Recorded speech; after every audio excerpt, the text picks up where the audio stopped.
இன்றைய Sai Chitra social talk நிகழ்ச்சியிலே பங்கு பெறுகின்ற விருந்தினர் சமையல் கலை நிபுணரான மாதம்பட்டி ரங்கராஜ்.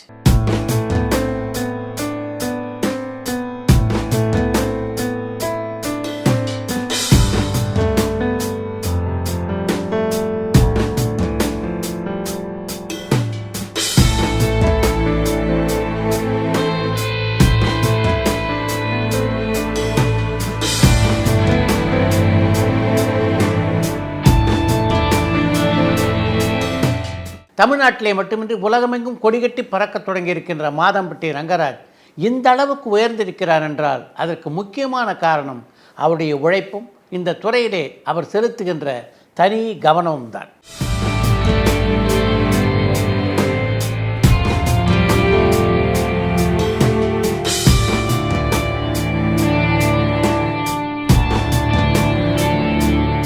மாதம்பட்டி ரங்கராஜ் ஒரு சமையல் கலை நிபுணர் மட்டுமல்ல, ஒரு நடிகரும் கூட. மகந்தி சர்க்கஸ் என்ற திரைப்படத்திலே கதாநாயகனாக அறிமுகமான இவர் அதைத் தொடர்ந்து பெங்குயின் என்ற திரைப்படத்திலும் 2 வெப்சீரிஸ்களிலும் நடித்திருக்கிறார்.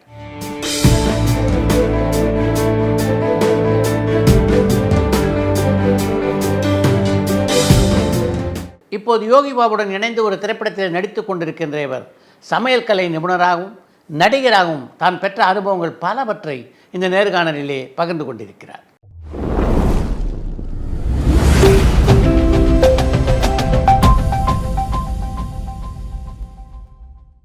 வணக்கம். வணக்கம். உங்கள் குடும்ப தொழில் கேட்டரிங்.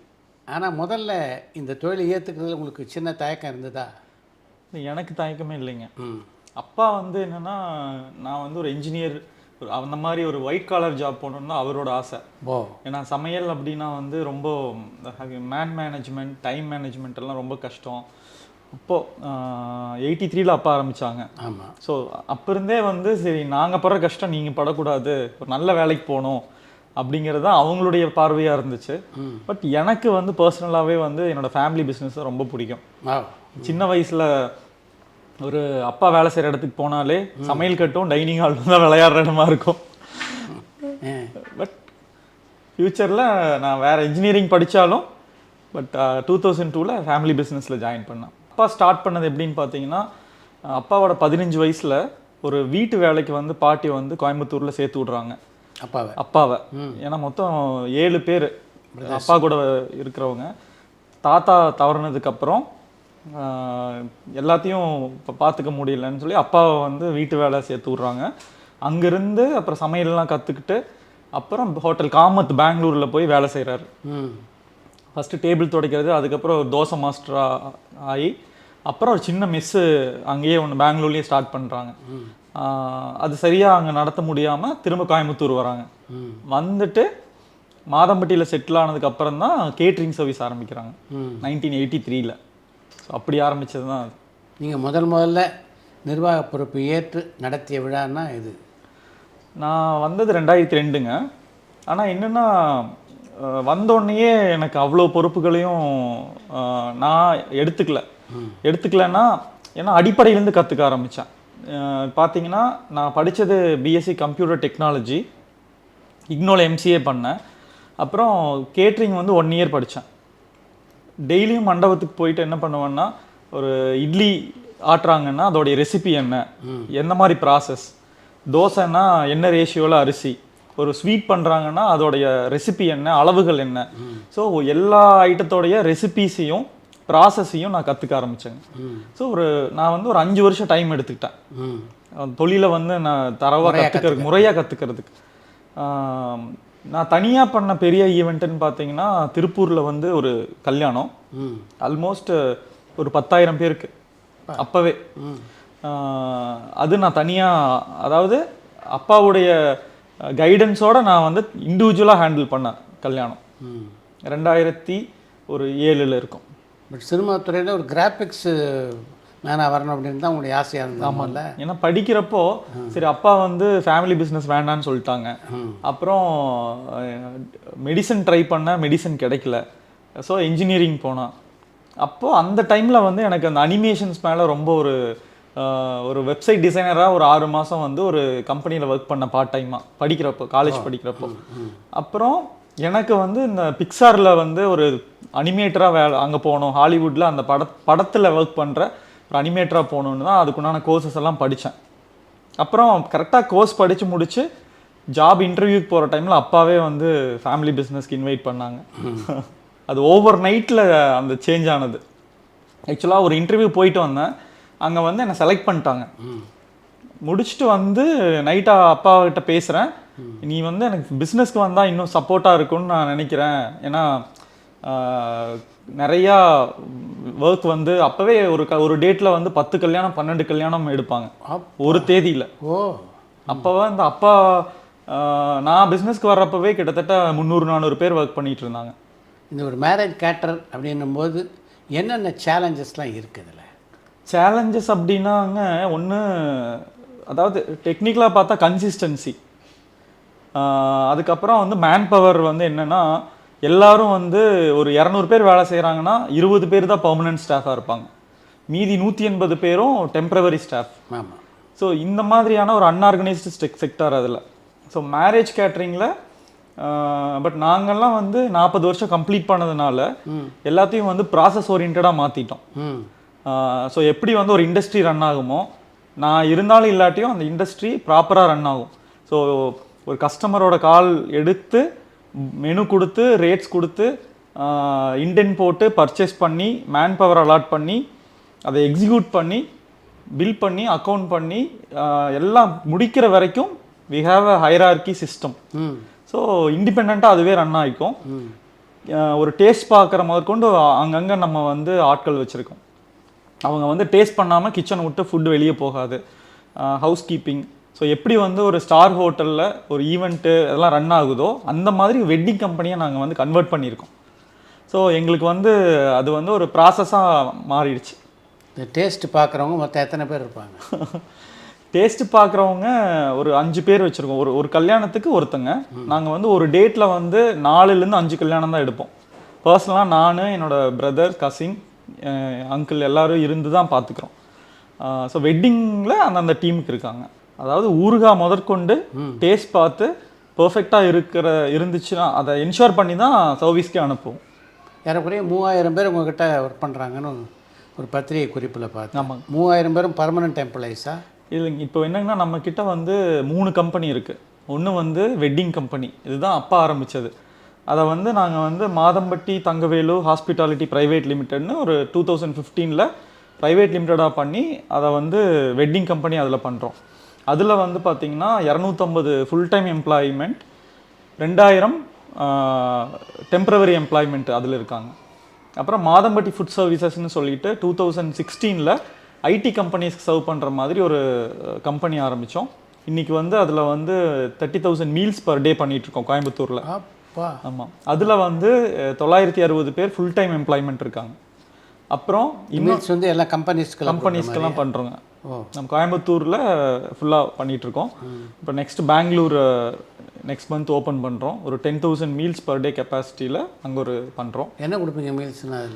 அதில் வந்து பார்த்திங்கன்னா மெனுவை பொறுத்துங்க. இப்போது ஐடி கம்பெனிஸ்க்கெல்லாம் வந்து பார்த்திங்கன்னா சாலட், சூப்பு, சப்பாத்தி, ஒரு வெரைட்டி ரைஸு, அப்புறம் சாதம், rasam, curd. Same everyday or change ஆகிட்டே இருக்கும்? சைக்ளிக் மெனுவாக இருக்கும். அதாவது 15 days ஒன்ஸுக்கு மெனு அவங்களே கொடுத்துருவாங்க. அது அப்படியே ரொட்டேஷன் பேசிஸில் வரும். ஸோ அதில் வந்து ஒரு 1000 பேர் இருக்காங்க. அப்புறம் க்ளவுட் கிச்சன் இப்போ தனியாக ஸ்டார்ட் பண்ணியிருக்கோம் ஸ்விக்கி ஜொமேட்டோவில். அதில் வந்து ஒரு 100 பேர். இப்போ தான் ஒரு கிச்சன், அதில் 2வது கிச்சன் இப்போ சென்னையில் அடுத்தது ஆரம்பிக்கிறோம். ஸோ மொத்தமாக பார்த்தீங்கன்னா ஃபுல் டைமாக பார்த்தீங்கன்னா ஒரு 1500 எம்ப்ளாயீஸ் இருக்காங்க. பார்ட் டைமாக பார்த்தா இன்னொரு 1500 இருக்காங்க. சமையலில் என்னவெல்லாம் நீங்கள் கற்றுக்கிட்டீங்க? அதாவது இப்போது ஒரு மாஸ்டர் வரலன்னு வச்சுக்கோங்க, என்னால் வந்து அசிஸ்டண்ட்டை வச்சு அது எத்தனாயிரம் பேருக்கு வேணாலும் இறங்கி சமைக்க முடியும். அப்பா, எல்லா ஐட்டமுமே என்னால் செய்ய முடியும். அப்படியா? ஆமாம். ஏன்னா நான் வந்து 22 வருஷம் கம்ப்ளீட் பண்ணியிருக்கேங்க. ஸோ எனக்கு அப்பா பிஸ்னஸ்க்கு வர்றப்போ எனக்கு ஒரு காஃபி கூட போட தெரியாது. பட் என்னைக்கு வந்து ஒரு ஃபேமிலி பிஸ்னஸை நம்ம வந்து ஹேண்டில் பண்ணணும், எடுத்து நடத்தணும்னு நம்ம நினைக்கிறோமோ அப்போ அதோடைய அடிப்படைகள்லேருந்து நம்ம கற்றுக்க ஆரம்பிச்சிடணும்னு நான் அதனால தான் கேட்ரிங் ஒரு டிப்ளமோ கோர்ஸ் படித்தேன். அப்புறம் ஹோட்டல் அலங்காரில் கோயம்புத்தூரில் ஒரு 6 மாதம் இன்டர்ன்ஷிப் பண்ணேன். அப்புறம் நம்ம அப்பா கிட்டேயும் நம்மளுடைய மாஸ்டர்ஸ் கிட்டேயுமே வந்து சமையல் என்னென்னா கற்றுக்கிட்டேன். ஸோ ஆல்மோஸ்ட் வந்துங்க ஃபஸ்ட்டு என்னென்னா இப்போ ஒரு இட்லி இருக்குன்னு வச்சுக்கோங்க. ஒரு நாள் வந்து சாஃப்டாக இருக்கும், ஒரு நாள் வந்து ரொம்ப ஹார்டாக இருக்கும். ஸோ அந்த கன்சிஸ்டன்சியை ஃபஸ்ட்டு சரி பண்ணணும். அதை வந்து இப்போது ஒரு ஒரு ஒரு டிஷ்ஷில் ஒரு ப்ராப்ளம் வந்ததுன்னா அதை எப்படி சரி பண்ணுறதுங்கிறத கற்றுக்கிட்டேன். ஒன்று முடிஞ்ச அளவுக்கு அதை சரி பண்ணலாம், இல்லாட்டி அதை அப்படியே க்ளோஸ் பண்ணிவிட்டு புதுசாக செய்யணும். ஏன்னா பெஸ்ட்டான ஃபுட்டு தான் வந்து கெஸ்ட்டுக்கு சர்வ் பண்ணணும். ஸோ அதான் ஃபஸ்ட்டு கற்றுக்கிட்டோம். அதுக்கப்புறம் சமைக்கிறத வந்து கொஞ்சம் கொஞ்சமாக நம்ம ரெசிபீஸ் கற்றுக்கிட்டோம். நான் பழகுனது எல்லாமே பல்க் குக்கிங். எனக்கு ஒருத்தர் 2 பேருக்கு சமைக்கிறது வந்து கஷ்டம். 100 பேர் 200 பேருக்கு சமைக்கிறது ஈஸி. ஸோ அதுவே நான் ஹேண்டில் பண்ணுறதெல்லாம் 1000 10,000 அப்படி சமைக்கிறது வந்து இன்னும் ஈஸி எனக்கு. இப்போ வீட்டில் பார்த்தீங்கன்னா உப்பு போடுறதோ மிளகா போடுறதோ கை திட்டத்தில் தான் போடுறாங்க. அளந்து ஒரு 100 கிராம் 500 கிராம்னு போடுறதில்ல. ஒரு 1000 பேருக்கோ 10,000 பேருக்கோ சமைக்கும்போது எவ்வளோ உப்பு எவ்வளோ மிளகா அப்படின்றது எப்படி முடிவு பண்ணுறீங்க? இல்லைங்க, இப்போ என்னென்னா அந்த இதில் ரெண்டு இருக்குங்க, 2 விதம். என்னென்னா ஒன்று வந்து இப்போது ஒரு பிரியாணி பண்ணுறோன்னு வச்சுக்கோங்க. ஒரு 10,000 பேருக்கு அப்படின்னா அளவு இருக்குது, இத்தனை கிலோ அரிசி அப்படிங்கிறது அளவு.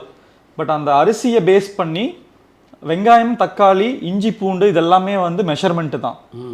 ஆனால் அந்த உப்பு லெமன் புளியறது ஒரு சிலதெல்லாம் கைப்பக்குவம். அந்த உப்பு போடுறது வந்து அனுபவத்தில் தான் போடுறோம், அதுக்கு வந்து மெஷர்மெண்ட் வந்து கிடையாது. ஆனால் அரிசி வந்து மெஷர்மெண்ட். அதே மாதிரி தான் ஒரு கிரேவி பண்ணுறோம், ஒரு பட்டர் பன்னீர் மசாலா பண்ணுறோன்னா இத்தனை கிலோ ஆனியன், இத்தனை கிலோ டொமேட்டோ, இத்தனை கிலோ முந்திரி, கசகசா இவ்வளவு கிலோ, அதெல்லாமே அளவுகள். அந்த மெயின் இன்க்ரீடியன்ஸ் அளவுங்க, கூட வர்றதெல்லாமே வந்து கைப்பக்குவம் தான். உங்களை பொறுத்த வரைக்கும் ஒரு நாளைக்கு 5 கல்யாணம்னா எல்லா கல்யாணத்தையும் நீங்கள் போக முடியாது. வெவ்வேறு கல்யாணத்தில் உங்களுக்கு இது மாதிரி ஆட்கள் இருக்காங்களா இந்த மாதிரி அளவு சரியாக பார்த்து தீர்மானம் பண்ணுறது? ஸோ எங்களுக்கு ஒரு பெரிய பேக் எண்ட் டீமும் இருக்குது, ஃப்ரண்ட் எண்ட் டீமும் இருக்குங்க. ஸோ ஆஃபீஸில் மட்டும் 100 பேர் ஒர்க் பண்ணுறாங்க. வெட்டிங் கம்பெனியோட ஆஃபீஸில் மட்டும் கஸ்டமர் சைடில் ஓவராலாகவே பர்ச்சேஸ் ஒரு என்கொயரி வந்ததுலேருந்து அது கம்ப்ளீட் ஆகிற வரைக்கும் அங்கங்கே டீம் இருக்காங்க. சார் பேக் எண்டில். ஃப்ரண்ட் எண்டில் எங்களோட டீம், இப்போ நான் இருக்கேன் அப்படின்னா எனக்கு கீழே அந்த மண்டபத்தில் ஒரு ஆப்ரேஷன்ஸ் பார்க்குற ஒருத்தங்க, ப்ரொடக்ஷன் பார்க்குற ஒருத்தங்க, ஹவுஸ் கீப்பிங் ஒரு ஹெட். எப்படி வந்து ஒரு ஸ்டார் ஹோட்டல் ரன் ஆகுமோ அந்த மாதிரி அதே கான்செப்டை வெட்டிங்கோட கிச்சனில் அப்ளை பண்ணியிருக்கோம். ஒரு 1000 பேருக்கு சமைக்கணும் அப்படின்னா மொத்தம் எத்தனை பேர் உங்கள் டீம்லேருந்து வருவாங்க? 1000 பேருக்கு சமைக்கணும் அப்படின்னா டின்னரில் தான் மேஜராக ஒரு நிறையா மெனு இருக்கும். அதுக்கு சமைக்கிறதுன்னு பார்த்தீங்கன்னா ஒரு 25 பேர் வருவாங்க. சமைக்கிறது சர்விங் எல்லாம் சேர்த்துனீங்கன்னா நீங்கள் ஒரு 75 பேர் மினிமம். சர்வீஸ் ஹவுஸ் கீப்பிங் எல்லாம் சேர்த்துனீங்கன்னா மினிமம் 75 பீப்புள் வருவாங்க. எல்லா திருமணங்கள்லேயும் நீங்களே ரங்கராஜே வரணும் அப்படின்னு கேட்டாங்கன்னா என்ன பண்ணுவீங்க? இல்லைங்க, என்னென்னா உங்களை பொறுத்த வரைக்கும் நீங்கள் வந்து ஒரு ஸ்டார் இன்றைக்கி இல்லையா? அதனால் உங்களுடைய ப்ரெசன்ஸ் வேணும்னு நிறைய கல்யாண வீட்டில் எதிர்பார்க்க வாய்ப்பு இருக்குது. அது போன்ற சந்தர்ப்பங்களை எப்படி சமாளிக்கிறீங்க? இல்லை, நான் ஆரம்பத்தில் என்ன பண்ணேன்னாங்க, ரவுண்ட்ஸ் போவோம். இப்போ ஒரு 4 கல்யாணம் எடுக்கிறோன்னா ஏதோ ஒரு மெயின் டின்னர் இடத்துல ஒரு மண்டபத்தில் இருந்துட்டு மீதியெல்லாம் ரவுண்ட்ஸ் போய் எல்லாம் கரெக்டாக இருக்கா என்னன்னு வெரிஃபை பண்ணிவிட்டு மறுபடியும் நான் எந்த ஈவெண்ட் ஃபஸ்ட்டு கமிட் பண்ணணும் அங்கே வந்துடுவேன். பட் போக போக என்ன பண்ணிட்டோன்னா டீமை வந்து ஸ்ட்ராங் பண்ணிட்டோம். நாம் இருந்தாலும் இல்லாட்டியும் எந்த ஒரு பிஸ்னஸ் இண்டிபெண்ட்டாக அந்த முதலாளி இல்லாமல் ரன் ஆகுதோ அந்த பிஸ்னஸ் தான் க்ரோ ஆகும். உண்மை. ஸோ அதுக்கு தகுந்த மாதிரி நாங்கள் வந்து ப்ரொஃபஷனல் பர்சன்ஸை வந்து ரெக்ரூட் பண்ணியிருக்கோம். ஸோ இன்றைக்கி வந்து ஒரு ஸ்டார் ஹோட்டலில் ஒர்க் பண்ணுற ஷெஃப்ஸ் எங்ககிட்ட பெர்மனெண்ட்டாக ஒர்க் பண்ணிருக்காங்க.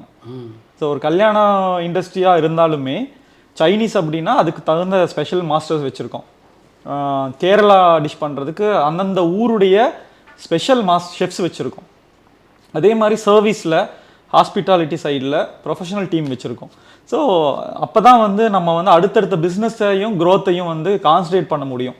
இல்லாட்டி அதே வட்டத்துக்குள்ளேயே சுற்றிட்டு இருக்கணும். இல்லை, ஒரு திருமணத்துக்கோ விழாவுக்கோ என்ன சாப்பாடு என்ன மெனு அப்படின்றத அவங்க தீர்மானம் பண்ணி உங்களுக்கு சொல்லுவாங்களா, இல்லை நீங்கள் வந்து கொடுப்பீங்களா அவங்களுக்கு? ஸோ நான் வந்து என்னுடைய ஸ்டைல் என்னன்னாங்க, இப்போ நீங்கள் உங்கள் வீட்டில் ஒரு கல்யாணத்துக்கு என்ன கூப்பிடுறீங்கன்னா நான் எத்தனை பேர் நீங்கள் இன்வைட் பண்ணுறீங்க, எவ்வளோ இன்விடேஷன் நான் ஃபஸ்ட்டு கேட்டுருவேன். அதுக்கப்புறம் லீஃப் விரும்புகிறீங்களா, புஃபே சர்வீஸ் வேணுமா, இல்லை ரெண்டுமே வேணுமா, அது எல்லாத்தையும் கேட்டுட்டு நானே ஒரு மெனுவை வந்து ப்ரிப்பேர் பண்ணிட்டு வந்துடுவேன். வந்து உங்ககிட்ட நான் ப்ரெசென்ட் பண்ணுவேன். இது எங்களுடைய ஷெஃப்ஸ் பண்ணுற பெஸ்ட் ஐட்டம்ஸ். இன்னைக்கு இருக்கிற அப்டேட்டடில் இன்னைக்கு இந்த ஸ்வீட்ஸ் எல்லாம் நாங்கள் புதுசாக இன்ட்ரடியூஸ் பண்ணியிருக்கோம். இந்த ஸ்டார்டர்ஸ் வந்து இங்கே பண்ணியிருக்கோம்.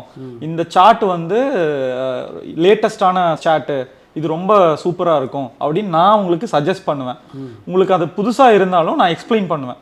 இப்போ வந்து உதாரணத்துக்கு பான் பதர் சாட்னு ஒன்று எங்களோட ரொம்ப ஃபேமஸான ஐட்டம், வெத்தலையில் ஒரு சாட்.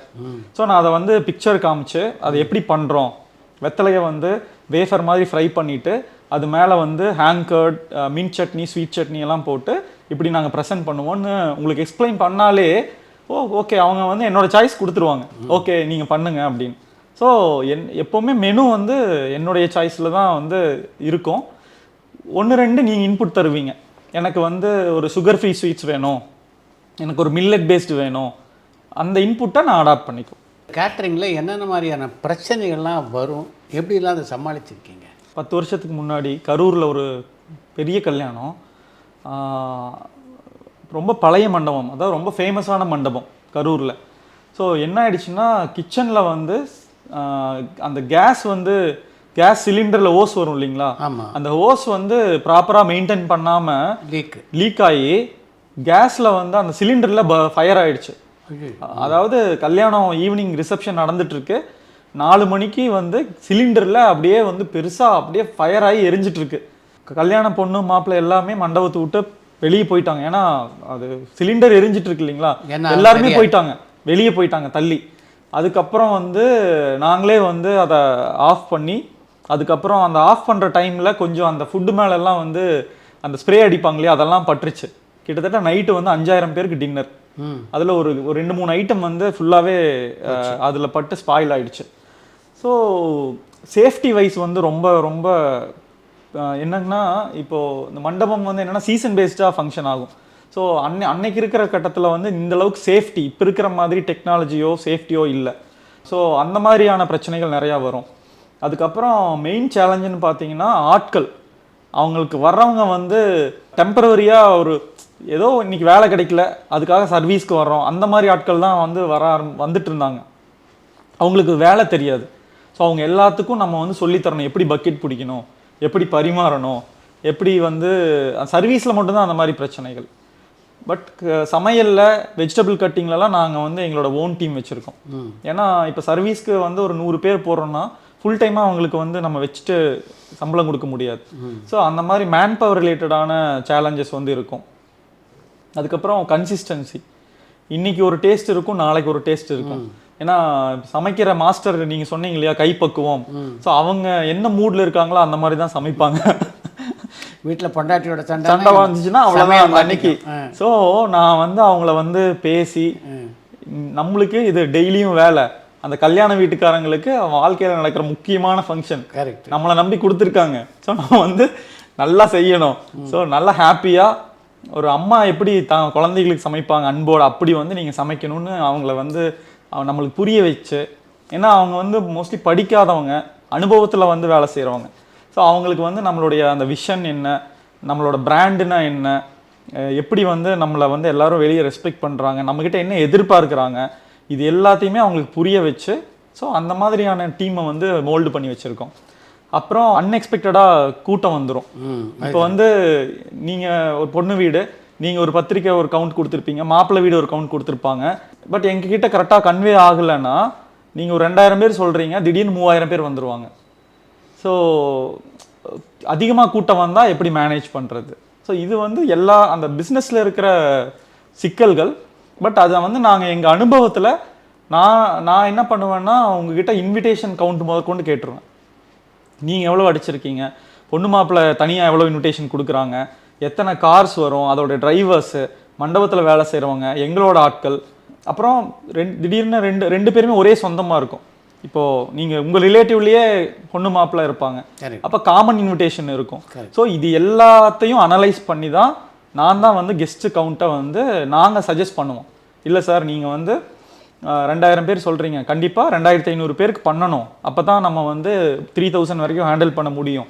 சம்டைம்ஸ் அவங்க சொல்லுவாங்க எங்களுக்கு 4000 பேர் வருங்கன்னு. நான் சொல்லுவேன் இல்லைங்க, நம்ம 3500 பேருக்கு பண்ணாலே போதும், நீங்கள் உங்களோட இன்விடேஷனுக்கு இதுதான் எங்களுடைய ரேஷியோ. ஸோ எங்கள் அனுபவத்தில் நாங்கள் அவங்களுக்கு கைட் பண்ணுவோம். இந்த இவ்வளோ தான் பண்ணணும்னு. ஸோ இந்த க்ரௌட் ஹேண்ட்லிங் வந்து ஒரு சேலஞ்சாக இருக்கும். மற்றபடி வந்து எங்களுக்கு உண்டான எக்யூப்மெண்ட்ஸு, கிச்சன், ரா மெட்டீரியல்ஸ் எல்லாமே எந்த ஊரில் பண்ணாலும் நாங்கள் கேரி பண்ணிட்டு போயிடுவோம். ஸோ அது வந்து இண்டிபெண்ட்டாக எங்களுக்கு வந்து அந்த ஃபெசிலிட்டிஸ் வந்து நாங்கள் காம்ப்ரமைஸ் பண்ணிக்க மாட்டோம். ஒரு 1000 பேருக்கு சொல்கிறாங்க, கூடுதலாக 500 பேர் 1000 பேர் வந்துட்டாங்கன்னா எப்படி அந்த நேரத்தில் சமாளிப்பீங்க? என்ன பண்ணுவோம் நாங்கள், இப்போ ஒரு 1000 பீப்புளுக்கு டின்னர் டிஷ்ஷஸ் கட் ஆகிடுமா? ஆகிடும். ஆனால் நாங்கள் ப்ரிப்பேர் பண்ணிவிடுவோம். எப்படி பண்ணுவோன்னா, இப்போ நீங்கள் ஒரு 1000 பேருக்கு சொல்லியிருக்கீங்க, ஒரு 7 மணிக்கு டின்னர் ஆரம்பிக்கிறோம். ஸோ 9:30 வரைக்கும் யூஸ்வலாக அந்த டின்னர் டைம், அதில் 1000 பேர் சாப்பிட்ணுங்கிறது தான் நம்ம பிளான். 1000 பேர்னா நான் இன்னொரு 200 பேருக்கு சேர்த்து ரெடியாக இருப்போம். நான் என்ன பண்ணுவோன்னா, எங்கள் டீம் ரெகுலராக வாட்ச் பண்ணிட்டே இருப்போம். என்ட்ரன்ஸில் எவ்வளோ பேர் வராங்க, ஹாலில் எவ்வளோ சேர்ஸ் போட்டிருக்காங்க, முகூர்த்த ஹாலில், டைனிங் ஹாலில் எவ்வளோ பேர் உட்காடுறாங்க. ஸோ ஓவராலாக எத்தனை பேர், இப்போ 8 மணிக்கே வந்து 750 பேர் ஒருத்தர் கவுண்ட் பண்ணிகிட்டே இருப்பார். ஆமாம். அதாவது நாங்கள் ஃபுல் மானிட்டர்லேயே எங்கள் டீம் மானிட்டர் பண்ணிட்டே இருப்பாங்க. ஸோ இப்போது 7 மணிக்கு ஆரம்பிக்கிறோம், 8:30க்கே வந்து 750 பேர் சாப்பிட்டு முடிச்சிட்டாங்கன்னு வைங்க, கண்டிப்பாக 1500 பேர் வருவாங்கன்னு நாங்களே அசம்ஷன் பண்ணிடுவோம். ஏன்னா அவங்க சொன்ன க்ரௌடில் 75% இப்போவே ஹாஃப் த டைம்லேயே முடிஞ்சிருச்சு. இன்னும் 10 வரைக்கும் நம்ம சர்வ் பண்ணணும். ஸோ அடுத்த பேட்ச் ரெடி ஆகிடும். ஸோ ஸ்வீட்ஸ் மட்டும் நாங்கள் வந்து 1000 பீப்புள் அப்படின்னா ஒரு 250 எக்ஸ்ட்ரா போட்டிருப்போம். சப்போஸ் அதையும் தாண்டி போச்சு அப்படின்னா அடுத்த நாள் மார்னிங்க்கு ஒரு ஸ்வீட்ஸ் இருக்கும் இல்லைங்களா, அந்த ஸ்வீட்டை எடுத்து யூஸ் பண்ணுவோம். இல்லை இம்மீடியட்டாக ரெடிமேட் ஸ்வீட் ஏதாவது பண்ணுவோம். பட் வந்தவங்களுக்கு எதுவும் இல்லை அப்படின்னு சொல்லாத அளவுக்கு நாங்கள் வந்து ஃபுட்டை வந்து பேக் எண்டில் ரெடி ஆகிட்டே இருப்போம். மாதம்பட்டி ரங்கராஜ் அப்படின்னு இன்றைக்கி ஒரு பிராண்டு க்ரியேட் ஆகிருக்குன்னா உங்கள் மெனு வந்து அத்தனை பேரை அட்ராக்ட் பண்ணியிருக்குன்னு அர்த்தம். அப்படி உங்களுடைய மெனுவில் என்ன மாதிரியான சேஞ்சஸ்லாம் கொண்டு வந்தீங்க, எந்த காலகட்டத்தில் கொண்டு வந்தீங்க? 2010லைங்க. ஆக்சுவலாக வந்து நான் 2002ல் வந்தேன். ஒரு 10ல் நான் வந்து ஒரு டாக்டர் கான்ஃபரன்ஸ் கோயம்புத்தூரில் நடந்துச்சு. அது வந்து சென்னையில் இருக்கிற ஒரு பெரிய ஸ்டார் ஹோட்டல் தான் அந்த கான்ட்ராக்ட் எடுத்திருந்தாங்க. அப்போவே வந்து பார்த்திங்கன்னா ஒரு வேலைக்கு 5000 டாக்டர்ஸ், இந்தியா ஃபுல்லாக, நார்த் இண்டியன்ஸ், சவுத் இண்டியன் எல்லா ஆட்களும் அந்த கான்ஃபரன்ஸ்க்கு வந்தாங்க. 3 நாள் கான்ஃபரன்ஸு. அவங்க வந்து என்ன பண்ணாங்கன்னா, கோயம்புத்தூரில் இருக்கிறதுனால லோக்கல் வெண்டார்னு எங்களை வந்து அதுக்கு கமிட் பண்ணியிருந்தாங்க. ஸோ ஃபஸ்ட் டைமாக நான் இன்னொருத்தரோட பிராண்டில் ஒரு ஸ்டார் ஹோட்டலுக்கு கீழே நாம் வந்து ப்ரொடக்ஷன் மட்டும் பண்ணுறோம். அப்போ வந்து அவங்க என்னை சென்னைக்கு அந்த ஹோட்டலுக்கு கூட்டிகிட்டு வந்து அவங்களோட கிச்சனெல்லாம் காமிச்சிட்டு மெனு டிஸ்கஷனில் நானும் உட்காந்தேன். அப்போ வந்து அவங்க வந்து அந்த மெனுவோட பேர் வைப்பாங்க இல்லைங்களா. இப்போ ஒரு நம்ம வெஜிடபிள் பிரியாணின்னு சொல்கிறதையே ஸ்டார் ஹோட்டல்ஸில் வந்து வெஜ் பிரிஞ்சி அப்படின்னு ஒரு பேர் சொல்லுவாங்க. பேர்கள் வேறு மாதிரி இருக்கும், அந்த ஃப்ளேவர் கொஞ்சம் வேறு மாதிரி இருக்கும். அப்புறம் மெனுவோட ஸ்ப்ரெட்டு வந்து salad, soup, starters, main course, டிசர்ட்டுன்னு அந்த கேட்டகரியான அந்த பேட்டர்னில் இருந்துச்சு. ஸோ அந்த ஈவெண்ட்டில் தான் நான் என்ன கற்றுக்கிட்டேன் அப்படின்னா, எங்கே நம்மளுக்கும் ஸ்டார் ஹோட்டலுக்கும் ஒரு கேப் இருக்குல்ல, அது எங்கே அப்படின்னு நான் கற்றுக்க ஆரம்பித்தேன். அப்போ என்ன நோட்டீஸ் பண்ணனாங்க, அந்த ப்ரெசன்டேஷன், அதுக்கப்புறம் மெனுவோட ஸ்ப்ரெட்டு. அவங்க பார்த்தீங்கன்னா டெசர்ட்டில் வந்து ஒரு 4 ஸ்வீட்டு கொடுத்தாங்க. நம்ம கல்யாணத்தில் ஒரே ஒரு ஸ்வீட் தான் போடுவோம். அப்போ நான் என்ன பண்ணேன், ஓகே ஒரு ஸ்வீட்டை 50 கிராம் கொடுக்குறத 20 கிராமாக 4 ஸ்வீட்டாக கொடுக்கலாம் அப்படின்னு சொல்லிட்டு மெனுவை வந்து கொஞ்சம் ஒரு ஸ்டார் ஹோட்டலோட ஃபார்மேட்டில் ஒரு மிடில் கிளாஸ் ஸ்வீட்டு கல்யாணத்துக்கு பண்ணால் என்ன அப்படிங்கிற பேட்டர்னில் புதுசாக கொஞ்சம் ஸ்வீட்ஸு, அதுக்கப்புறம் வந்து லைவ் கவுண்டர்ஸ். நீங்கள் அப்போ நூடுல்ஸு இதெல்லாம் வந்து கல்யாண வீட்டில் என்ன பண்ணுவாங்க, கிச்சனில் எல்லாம் ஒட்டுக்கா ப்ரிப்பேர் பண்ணி கொண்டு வந்து சர்வ் பண்ணிடுவாங்க. பட் அதை லைவாக கெஸ்ட்டு முன்னாடியே பண்ணால் என்ன, அந்த ஹோட்டலில் அவங்க என்னென்னலாம் ஃபாலோ பண்ணுறாங்களோ. ஏன்னா 3 நாள் அது கூடயே இருந்து நான் ஒர்க் பண்ணப்போ அங்கே நிறைய விஷயம் கற்றுக்கிட்டேன். அதை கல்யாண இண்டஸ்ட்ரியில் அப்ளை பண்ணோம். ஸ்டார்டர்ஸை வந்து எல்லாமே மினி வெர்ஷன். அப்புறம் மெயின் கோர்ஸ் வந்து பார்த்திங்கன்னா முதல்லலாம் பார்த்திங்கன்னா ஒரு 5 ஐட்டம் இருக்கும். பரோட்டா, இட்லி, பிரியாணி, தோசை, தயிர் சாதம், இதுதான் மெனுவாக இருக்கும் ஒரு கல்யாணத்தில். அது கூட வந்து கொஞ்சம் dosa variety counter, pasta, noodles, அப்புறம் கொஞ்சம் கொஞ்சமாக இட்டாலியன், மெக்சிகன், அதர் கண்ட்ரியோட அரவுண்ட் த வேர்ல்டு டிஷ்ஷஸ் எல்லாம் வந்து ஆல்மோஸ்ட் 15 வருஷத்துக்கு முன்னாடியே இன்ட்ரடியூஸ் பண்ணோம். என்னென்னா அதுக்கு மெயின் ரீசன் கிளைண்ட் அவங்களுடைய எதிர்பார்ப்புகள் அந்த மாதிரி இருக்கணும். இப்போ நீங்கள் இன்னும் கேட்டிங்கன்னா தான் நான் வந்து என்னை புஷ் பண்ணி ஒன்று கொண்டு வருவேன்.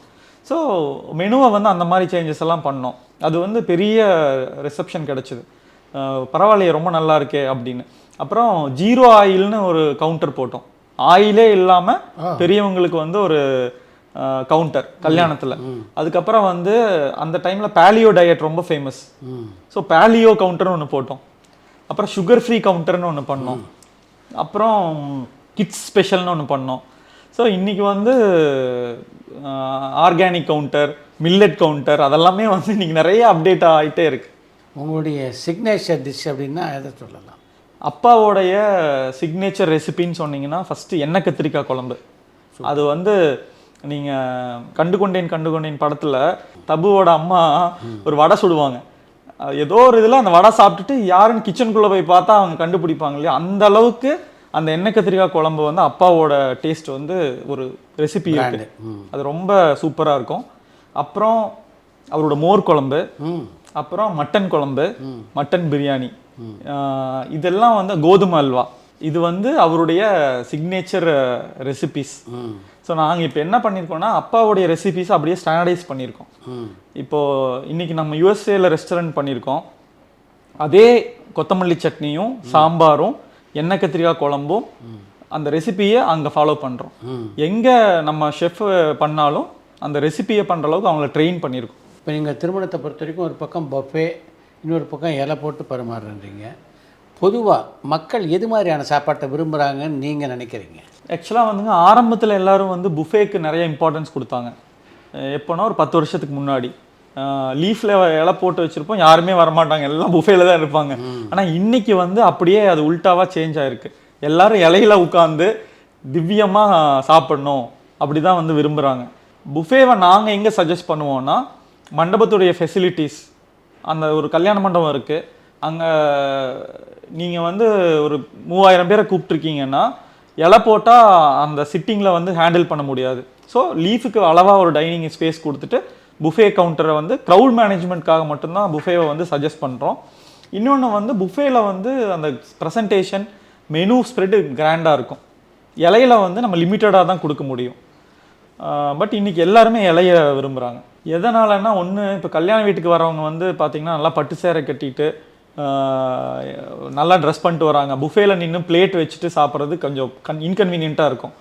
அப்புறம் பெரியவங்களுக்கு எல்லாத்துக்கும் உட்காந்து சாப்பிட்றது விரும்புகிறாங்க. மோஸ்ட்லி யங்ஸ்டர்ஸ் அதுக்கப்புறம் என்ன வேணுமோ அதை மட்டும் வாங்கி சாப்பிட்லான்னு நினைக்கிறவங்க தான் புஃபேக்கு வராங்க. உங்களுடைய திருமணங்களை பொறுத்த வரைக்கும் என்ன மாதிரியான சாப்பாட்டை மக்கள் விரும்பி சாப்பிட்றாங்க அப்படின்னு ஒரு ஸ்டாட்டிக்ஸ் எடுத்திருப்பீங்க. ஆமாம், என்ன சாப்பாட்டை விரும்பி சாப்பிட்றாங்க அதிகமாக? நம்மளோட மெனுவோடைய அந்த மெனு எப்படி டிசைன் பண்ணுவோன்னா, குழந்தைங்க வருவாங்க, யங்ஸ்டர்ஸ் இருப்பாங்க, மிடில் ஏஜ், பெரியவங்க, ஏஜ்டு பீப்புள். ஸோ இவங்க ஒரு டின்னரில் பார்த்தீங்கன்னா இவங்க எல்லாரையும் சாட்டிஸ்ஃபை பண்ணுற மாதிரி தான் மெனு இருக்கும். இப்போ வந்து பார்த்தீங்கன்னா பெரியவங்க மெயினாக idli, idiyappam, dosa, curd rice, oil இல்லாமல் ஸ்டீம்டாக எடுப்பாங்க, ஃப்ரூட்ஸ் எடுப்பாங்க, கொஞ்சம் மீறி போனால் சாலட் ஏதாவது சாப்பிடுவாங்க. ஸோ இந்த மாதிரி மெனு இருக்கும். குழந்தைகளுக்கு வந்து பார்த்தீங்கன்னா இந்த French fries, samosa, pasta, noodles இதெல்லாமே பிடிக்கும். யங்ஸ்டர்ஸ்க்கெல்லாம் பார்த்தீங்கன்னா கொஞ்சம் ஒரு ஷவர்மா, பீட்சா, பேக்டு டிசர்ட்ஸ், அந்த மாதிரியான ஐட்டம்ஸ் இருக்கும்.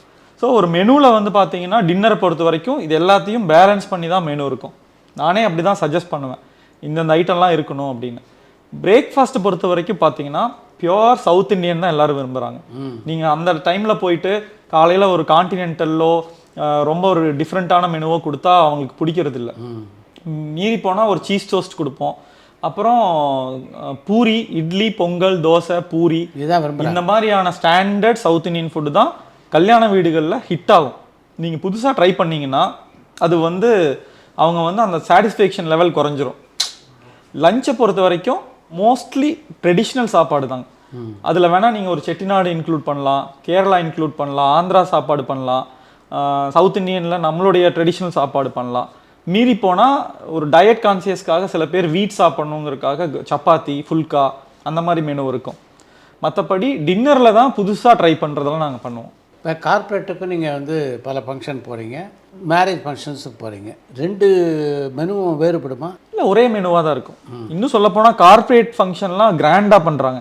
வெட்டிங்கை விட நல்ல கிராண்டாக எப்படி இருக்குன்னா, இப்போ ஒரு கம்பெனியோட ஆனுவல் டே பண்ணுறாங்கன்னு வச்சுக்கோங்க, ஸோ ரொம்ப ஒரு வெல்கம் ட்ரிங்க் இருக்கும், சாட் கவுண்டர் இருக்கும், அதுக்கப்புறம் வெஜ் அண்ட் நான்வெஜ்ஜில் எலாபரேட் மெனு இருக்கும். அது வந்து கம்பெனிஸை பொறுத்து மாறுபடும், பட் மெனு எல்லாமே ஒரே மாதிரி தான். இப்போ உங்கள் அப்பாவுடைய சிக்னேச்சர் டிஷ்னு ஒரு பக்கம் கோதுமை அல்வா, இன்னொரு பக்கம் எண்ணெய் கத்திரிக்காய் குழம்பெல்லாம் சொன்னீங்க. நீங்கள் வந்ததுக்கு பின்னால் என்ன சிக்னேச்சர் டிஷ்ஷாக இருக்குது உங்கள் நிறுவனத்தில்? நான் வந்து கொய்யாக்காயில் ஒரு சட்னி வந்து பண்ணோம்.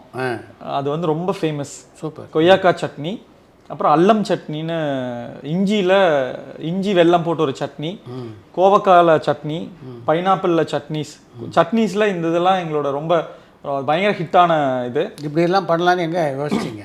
இல்லை, நம்ம வந்து R&D டீம் வச்சுருக்கோம். ஸோ வந்து நான் வந்து பிஸ்னஸ் டெவலப்மெண்ட் அண்ட் R&D நான் வந்து ஹேண்டில் பண்ணுறேன். ஸோ என்னன்னா இப்போது அந்த புதுசான ஐட்டம்ஸை வந்து ஒன்று நான் ட்ராவல் பண்ணுறதுல கற்றுக்குவேன். நான் வந்து இப்போ வெளியூர்களுக்கு போகிறேன் இல்லைங்களா, அந்தந்த ஊருக்கு போகிறேன். இப்போ சப்போஸ் விருதுநகர் போகிறேன்னு வச்சுக்கோங்க, அந்த ஊருக்கு ஒரு சிக்னேச்சர் டிஷ் இருக்கும். நான் போகிறப்பவே வந்து அந்த கிளைண்ட்டே சஜஸ்ட் பண்ணுவாங்க எங்கள் ஊரில் இது ஃபேமஸ். ஸோ நான் அந்த கடையில் போய் அதை சாப்பிட்டுட்டு அதோட ரெசிபீஸ் என்ன அப்படிங்கிறத கற்றுக்குவேன். இல்லை அந்த வீட்டில் இருக்கிற பெரியவங்க இருப்பாங்க இல்லைங்களா, அவங்ககிட்ட இருந்து ரெசிபீஸ் கற்றுக்குவேன். ஸோ அது மாதிரியான ஐட்டத்தை கல்யாணத்தில் இன்ட்ரடியூஸ் பண்ணுவோம். அதுக்கப்புறம் 6 மாதத்துக்கு ஒருக்கா நாங்கள் மெனு அப்டேட் பண்ணிட்டே இருப்போம். ஸோ அதுக்கு ஒரு டீம் ஃபங்க்ஷன் ஆகிட்டு இருக்கும்.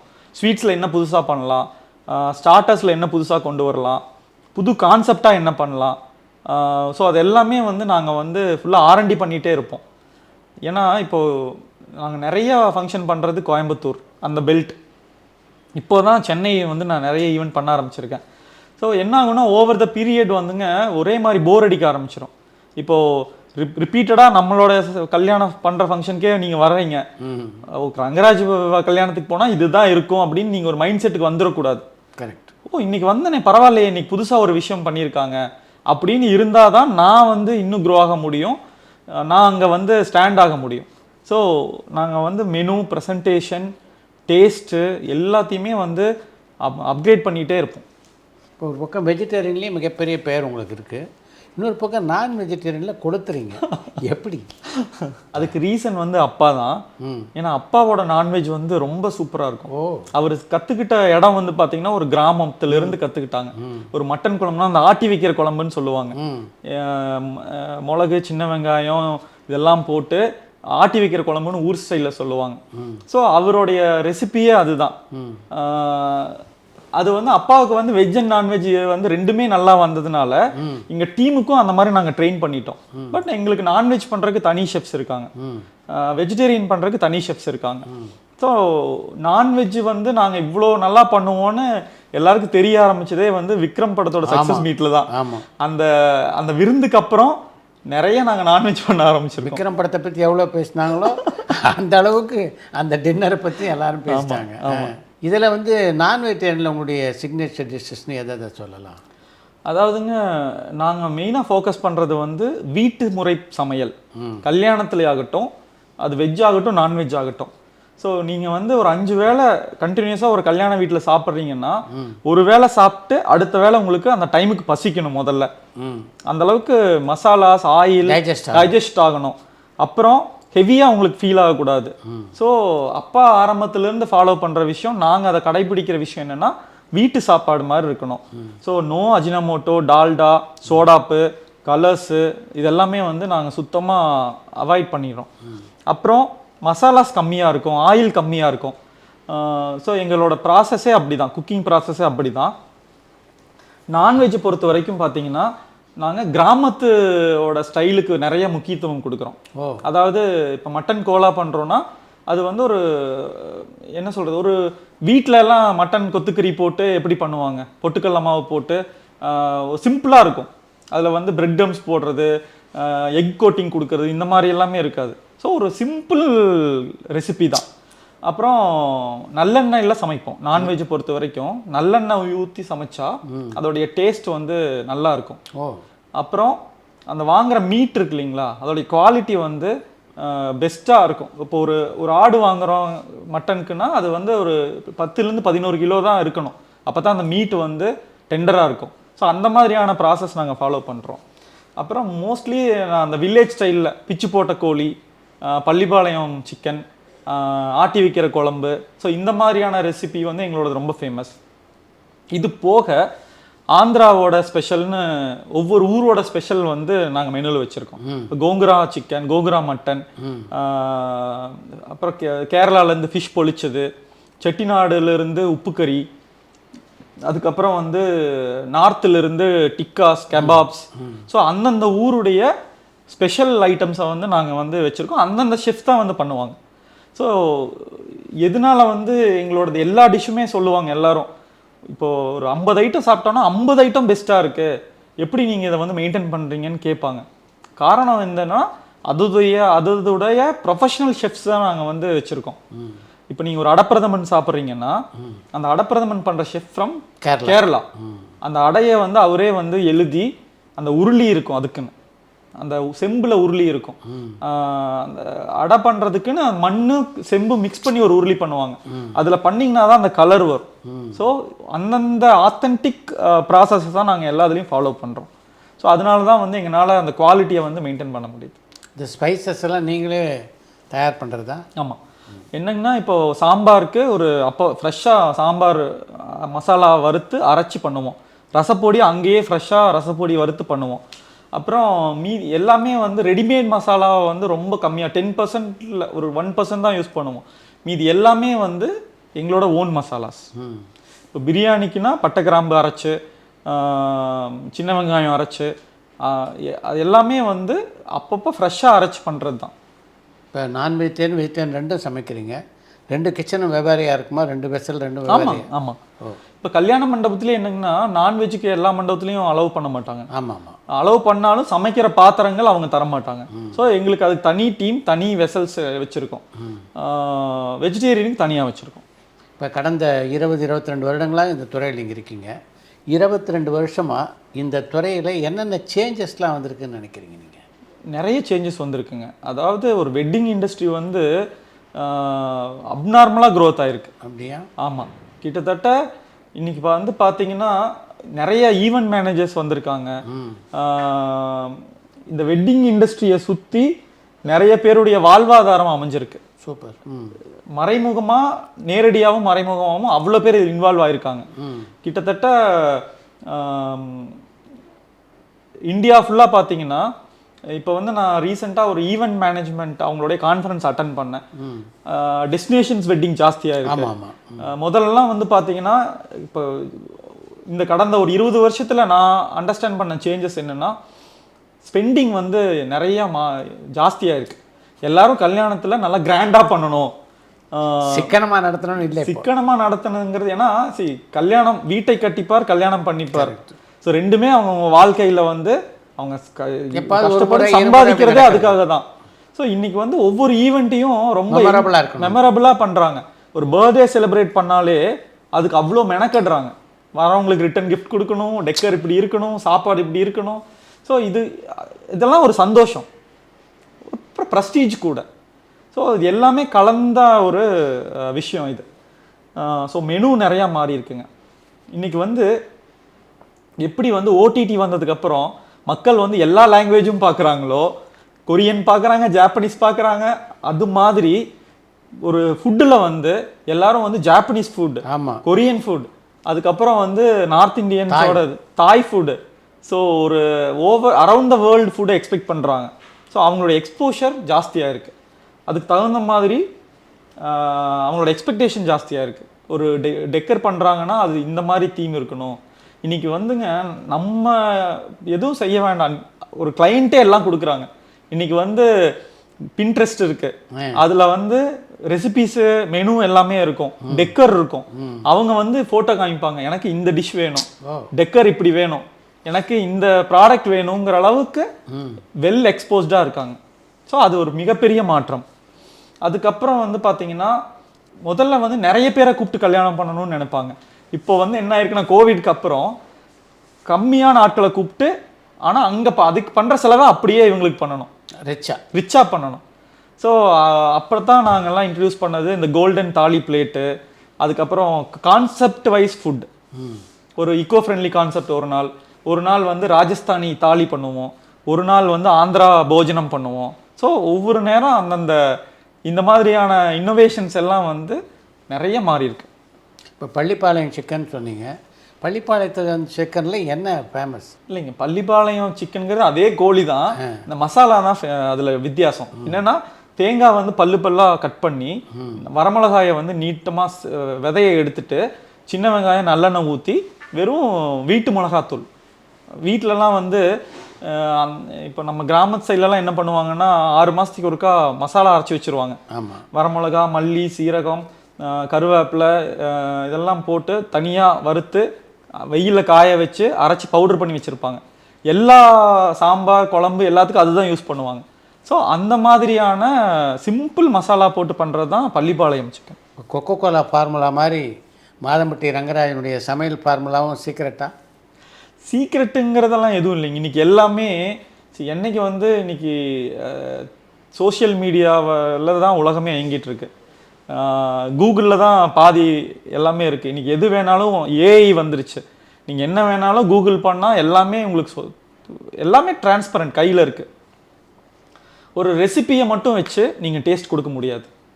அந்த கைப்பக்குவம், அந்த சமைக்கிறவங்களுடைய இன்ட்ரெஸ்ட், இது எல்லாம் சேர்ந்து, அதுக்கப்புறம் இன்க்ரீடியன்ஸோடைய குவாலிட்டி, அது எல்லாம் சேர்ந்து தான் ஒரு ரெசிபியுடைய டேஸ்ட் வரும்.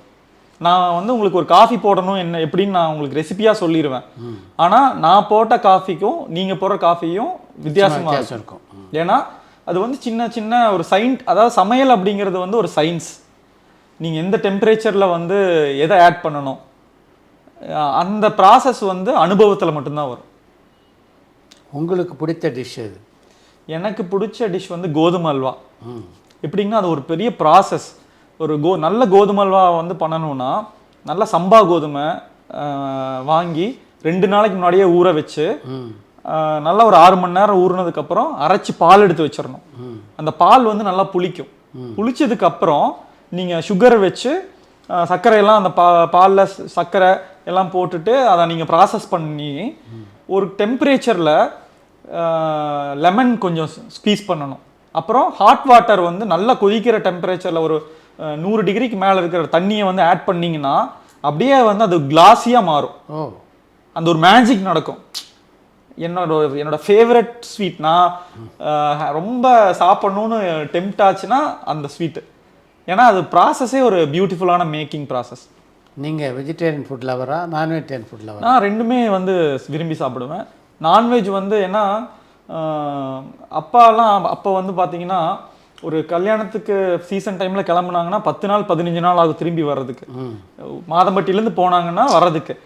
கல்யாண வீட்டில் ஃபுல்லாக வெஜ்ஜு சாப்பிட்டு ஒரு மாதிரி காரசாரம் இல்லாமல், காரசாரம்னா ஒரு மாதிரி நான்வெஜ்ஜுக்காக அவர் வந்து வர்றப்பவே வந்து ஃபிஷ்ஷு மட்டன் சிக்கனோட வருவார்.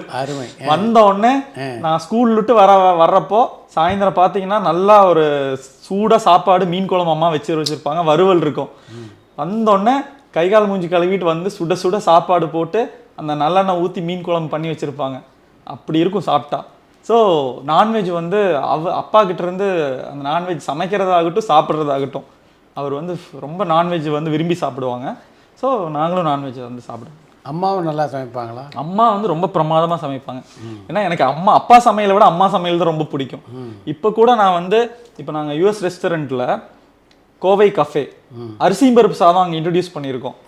அரிசி பருப்பு சாதம்ங்கிறது வந்து எப்படி வந்து பிரியாணிக்கு வந்து எல்லாரும் ஒரு அடிக்டோ, கோயம்புத்தூர் சைடில் அரிசி பருப்பு சாதங்கிறது பிரியாணிக்கு ஈக்குவல்.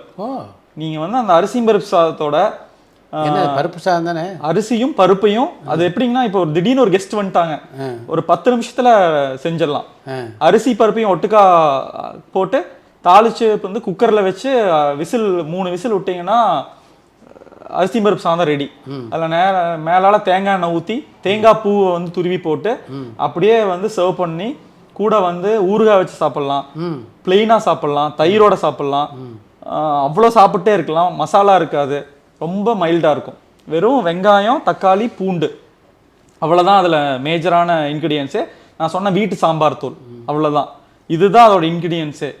ஸோ அம்மாவோட ரெசிப்பியை நான் வாங்கி அதை ரெஸ்டாரண்ட்டில் அப்ளை பண்ணியிருக்கோம். ஸோ அம்மாவோட கொள்ளுப்பருப்பு நல்லா பண்ணுவாங்க, பச்சைப்பயிறு கடைசல் நல்லா பண்ணுவாங்க, மீன் குழம்பு சூப்பராக வைப்பாங்க, ரசம், தக்காளி ரசம் வச்சாங்கன்னா அப்படி இருக்கும். நீங்கள் ஒரு தடவை சாப்பாடு வாங்கி ரசம் போட்டு சாப்பிட்டுட்டு தயிர் போகிறதா இல்லை மறுபடியும் ஒரு ரசமே ஊற்றலாமா அப்படி இருக்கும். ஸோ அம்மா ரொம்ப நல்லா சமைப்பாங்க. இப்போ ஒரு கல்யாணத்தை வந்து நீங்கள் எடுத்துக்கிறதுக்கு முன்னாடி இவ்வளோ மினிமம் ஒரு 100 பேர் இல்லை ஒரு 500 பேர் இருக்கணும் அப்படின்னு ஏதாவது ஸ்பெசிஃபிகேஷன்ஸ் இருக்கா? இல்லைங்க, என்னென்னா நான் உங்ககிட்ட ஆரம்பத்தில் சொல்லியிருக்கேன், அப்பா வந்து இருக்கிறப்ப 12 கல்யாணங்கள் ஒரு டேட்டில் பண்ணுவாங்கன்னு. நாங்கள் வந்து இப்போ ரீசெண்ட் டேஸில் என்ன பண்ணியிருக்கோன்னா, ஒரு டேட்டில் 5 கல்யாணம் தான். அதுக்கு மேலே ஸ்ட்ரிக்ட்லி நோ. பிகாஸ் எங்களோட பிராண்ட் வேல்யூவை மெயின்டைன் பண்ணணும், குவாலிட்டியை மெயின்டைன் பண்ணணும். மெயினாக நிறையா ஓவர் கமிட் பண்ணிட்டா இந்த மாதிரி அன்எக்ஸ்பெக்டட் சுச்சுவேஷன்ஸ் வந்ததுன்னா நம்ம இருந்து ஹேண்டில் பண்ணுற மாதிரி நம்ம டீம் எல்லா டைமும் பண்ண மாட்டாங்க. ஸோ ஒரு டேட்டில் 5 கல்யாணம், ஒரு கல்யாணம் மினிமம் 3000 பேர் 4000 பேர் இருக்கணும். அது கம்மியாக எடுத்துக்க மாட்டீங்க. அதுக்கு கம்மியாக இருந்தால் எங்களால் வந்து எல்லா டைம்லையும் வந்து எங்களோட டீமுக்கு வேலை கொடுக்க முடியாது. இப்போ நீங்கள் 2000 பேர் இருக்காங்கன்னா அவங்கள வேலை ஃபீட் பண்ணுற அளவுக்கு அந்த கல்யாணங்கள் இருக்கணும். அப்புறம் நம்ம வர்ற வெட்டிங்கே அப்படி தான் வருதுங்க. அதுக்கு மினிமம் வந்து, ஆனால் நாங்கள் 50 பேருக்கும் பண்ணுறோம், 100 பேருக்கும் பண்ணுறோம், 500 பேருக்கும் பண்ணுறோம். பீக் முகூர்த்த டைமில் நாங்கள் வந்து ஒரு 4 வெட்டிங் தான் எடுத்துக்கிறோம். அது வந்து மினிமம் ஒரு 2000 பேராவது இருக்கணும். நீங்கள் ஒத்துக்கிட்டு நடத்தின கல்யாணத்திலே மிகப்பெரிய கல்யாணம்னு எதை சொல்லலாம்? மிக அதிகமான நபர்களுக்கு நீங்கள் கரூரில் வந்துங்க ஒரு மினிஸ்டரோட கல்யாணம், 75000 பேர் ஒரே நேரத்துக்கு. ஒரு எப்படி சமாளிச்சிங்க?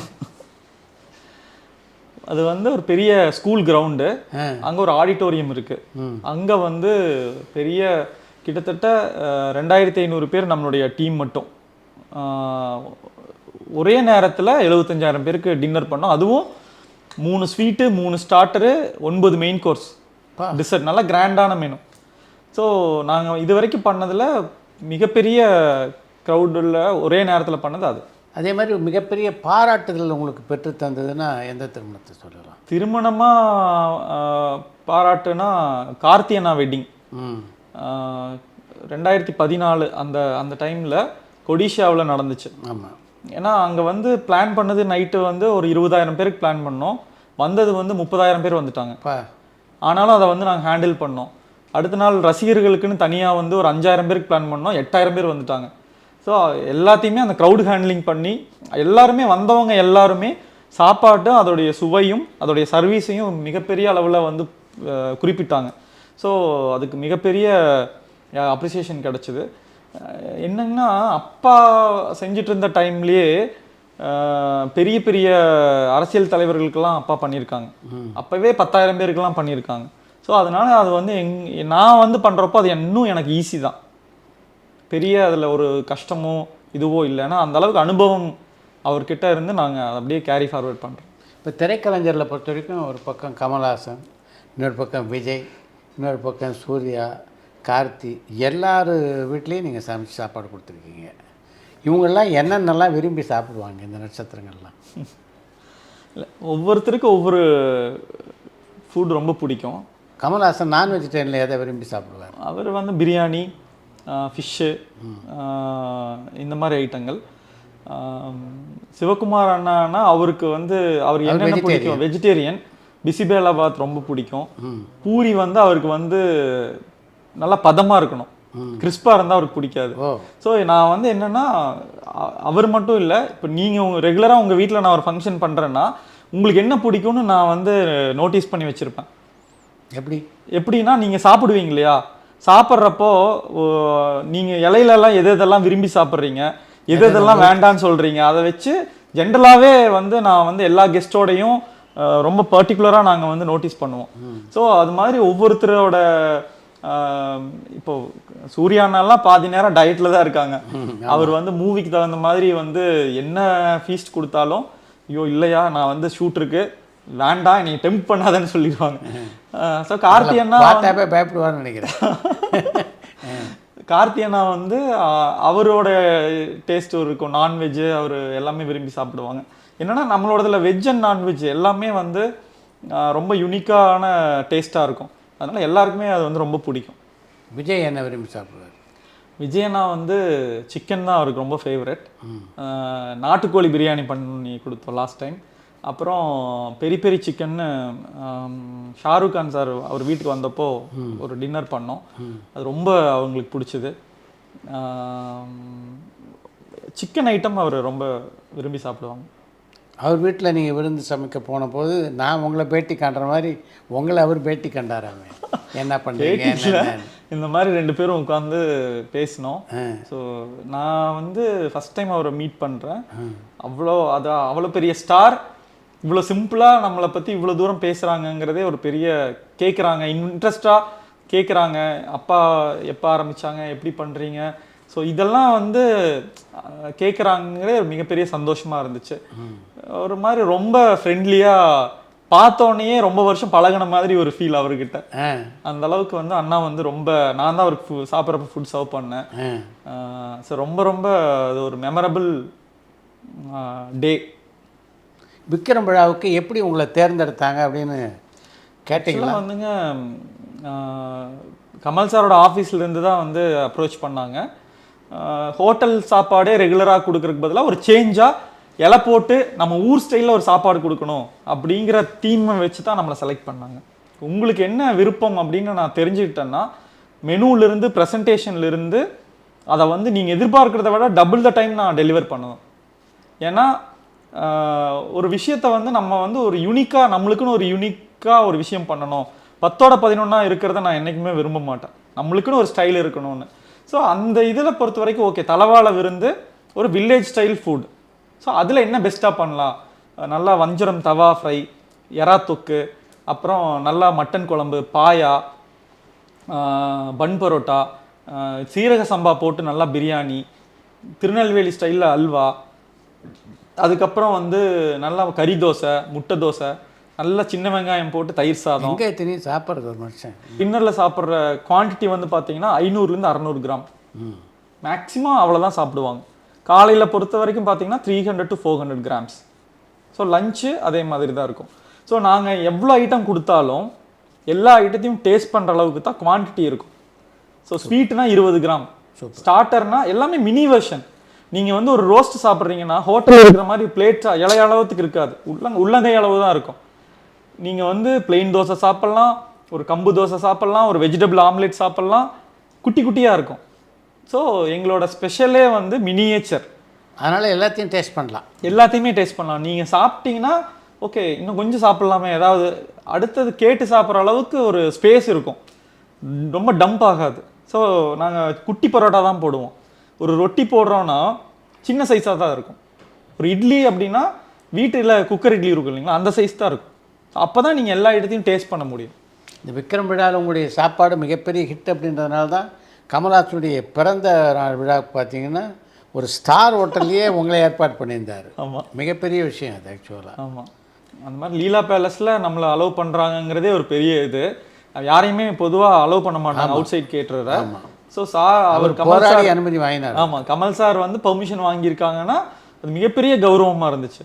ஏன்னா இப்போ ரீசெண்டாக கூட ஒரு ஆர்ஜே பாலாஜியோட படத்தில் ஒரு வசனம் வரும், இருட்டுக்கடைக்கு எப்படி ஃபேமஸ் ஆச்சு, இருட்டுக்கடை அல்வா. ஸோ ஒரு பொருளுடைய குவாலிட்டி வந்து எப்படி வந்து எல்லாத்தையும் அட்ராக்ட் பண்ணுது. ஸோ நம்ம ஒரு குவாலிட்டியாக ஒரு சர்வீஸை கொடுக்குறப்போ அது வந்து நிறைய பேரியர்ஸை பிரேக் பண்ணுது. ஸோ அது வந்து ஒரு ப்ரைட் மூமெண்ட். எந்த காலகட்டத்தில் இப்படி ஒரு பிராண்டாக நீங்கள் ஆனீங்கன்னு நினைக்கிறீங்க? பிராண்டாக ஆனன்னா இன்னைக்கு வந்து ஒரு பிராண்டாக இருக்கிறோன்னா அது ஒரு 40 வருஷத்துக்கு முன்னாடியே ஒரு புள்ளி வச்சது, அப்பா போட்ட விதை, அது அப்படியே வந்து க்ரோ ஆகி வந்திருக்கு. ஸோ எனக்கு கிடைக்கிற இந்த பாராட்டு எல்லாமே அவருக்கு போக வேண்டியது தான் ஆக்சுவலாக. ஸோ அவருடைய அந்த உழைப்பு, அவர் கற்றுக்கிட்ட அந்த சமையலுங்கிற ஒரு கலை, நான் என்னோட தம்பி, எங்கள் ஃபேமிலி, சித்தப்பா, நாங்கள் எல்லாம் கேரி ஃபார்வர்ட் பண்ணுறோம். பேஸ் அவர் தான். நாங்கள் வந்து அதை இன்னும் இந்த காலகட்டத்துக்கு தகுந்த மாதிரி பண்ணுறதுனால இன்னும் வந்து நாங்கள் அப்படியே வளர்ந்துட்டே இருக்கோம். ரீசெண்டாக ஒரு 5 வருஷம், இன்னும் கரெக்டாக சொல்லப்போனால் நான் வந்து சினிமாக்குள்ளே என்ட்ரு ஆனதுக்கப்புறம் அந்த ஒரு டிரான்ஸ்ஃபர்மேஷன் நடந்ததுன்னு நான் நம்புகிறேன். சூப்பர். இப்போ பிரதமர் கலந்துக்கிட்ட ஒரு விருந்தில் கூட நீங்கள் சமைச்சிருக்கீங்க, அந்த அனுபவம் எப்படி இருந்தது உங்களுக்கு? அது வந்துங்க ஒரு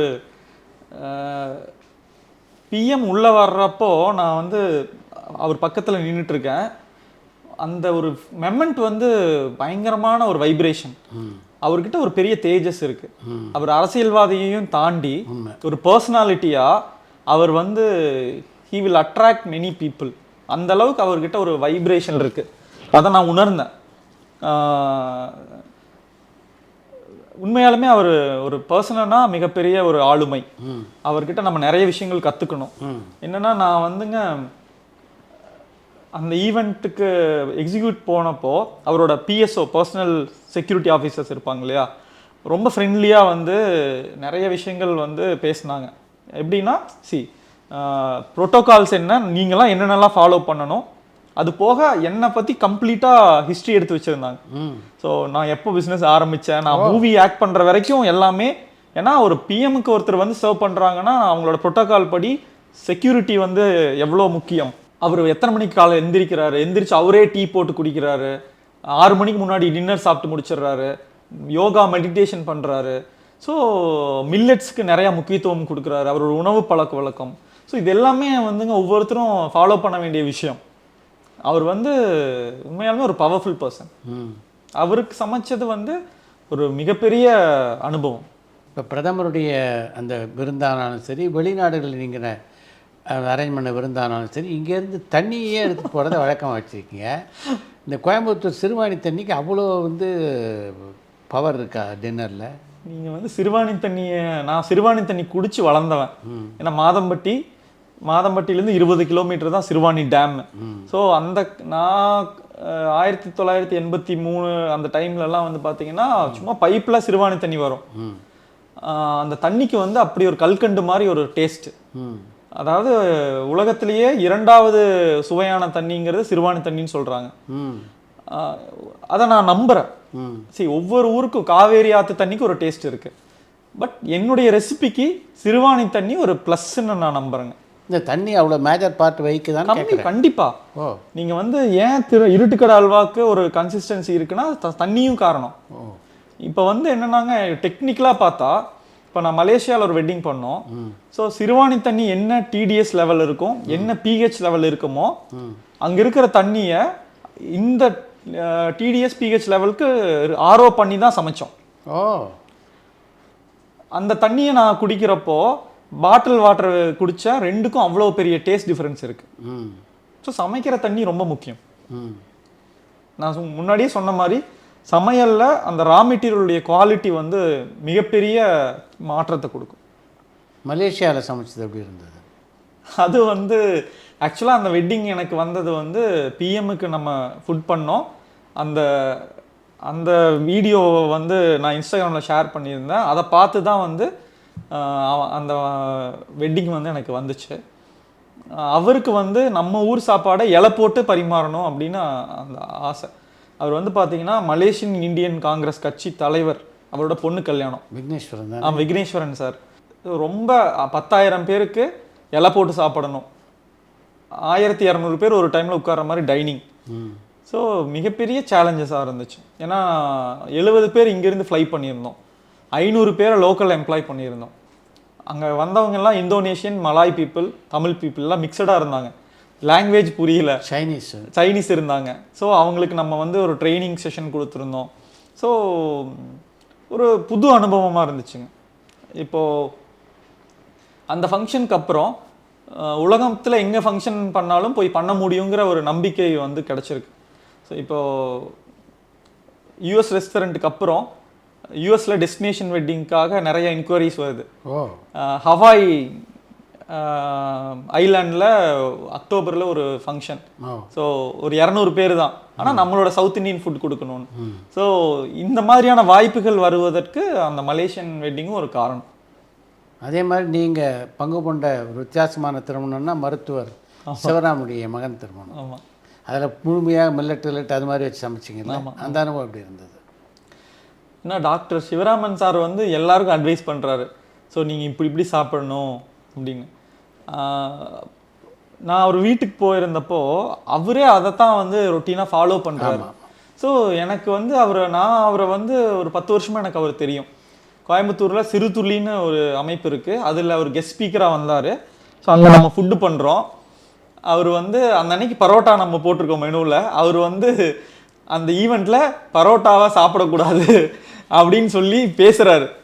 ஸோ அப்போ என்ன ஏதுன்னு கேட்குறப்ப மைதாவை வந்து கொஞ்சம் அவாய்ட் பண்ணணும் அப்படிங்கிற மாதிரி. ஸோ அப்பிருந்தே நான் வந்து கோதுமையோட உணவுகளுக்கு முக்கியத்துவம் கொடுக்குறேன். அதுக்கப்புறம் மசாலா கம்மியாக ஒரு ஆர்கானிக்காக என்னென்னலாம் பண்ண முடியுமோ, வெள்ளை சர்க்கரைக்கு பதிலாக நாட்டு சர்க்கரை யூஸ் பண்ணுறது, ஸோ அந்த மாதிரியான விஷயங்கள்லாம் நம்ம ஃபாலோ பண்ணிட்டு தான் இருந்தோம். அவருடைய வீட்டு கல்யாணம் பண்ணுறது வந்து ஒரு மிகப்பெரிய சந்தோஷம். அதுக்கப்புறம் அது ஒரு மிகப்பெரிய அனுபவம். ஏன்னா அதுக்கு வந்துங்க பிளாஸ்டிக் ஃப்ரீ எல்லாமே வந்து ரீசைக்கிள் பண்ணுற மாதிரியான பொருட்கள் தான் யூஸ் பண்ணோம்.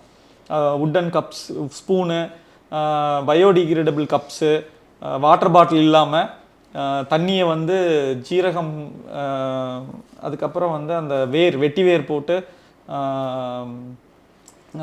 கொதிக்க வச்சு வடிகட்டி அந்த மாதிரியான தண்ணி கொடுத்தோம். ஆர்கானிக் வெஜிடபிள்ஸை எங்கெங்கெல்லாம் சோர்ஸ் பண்ண முடியுமோ முடிஞ்ச அளவுக்கு அதை பண்ணோம். அதுக்கப்புறம் ஒயிட் சுகரே யூஸ் பண்ணல. பனங்கள் கண்டு, தேங்காய் சர்க்கரை, வெல்லம், கருப்பட்டி இந்த மாதிரியான ஸ்வீட்ஸ் போட்டு தான் ஸ்வீட்ஸே பண்ணோம். ஈவன் காஃபிக்கு கூட நாட்டு சர்க்கரை வச்சு தான் பண்ணோம். அது ஒரு எல்லாருமே வந்து ஆச்சரியப்பட்ட விஷயம் என்னென்னா, மில்லட்டில் எப்படி இவ்வளோ டேஸ்ட்டாக நீங்கள் பண்ணீங்க அப்படிங்கிறது. ஸோ அதுக்கு வந்து எங்களோட அனுபவம் ஒரு காரணம்.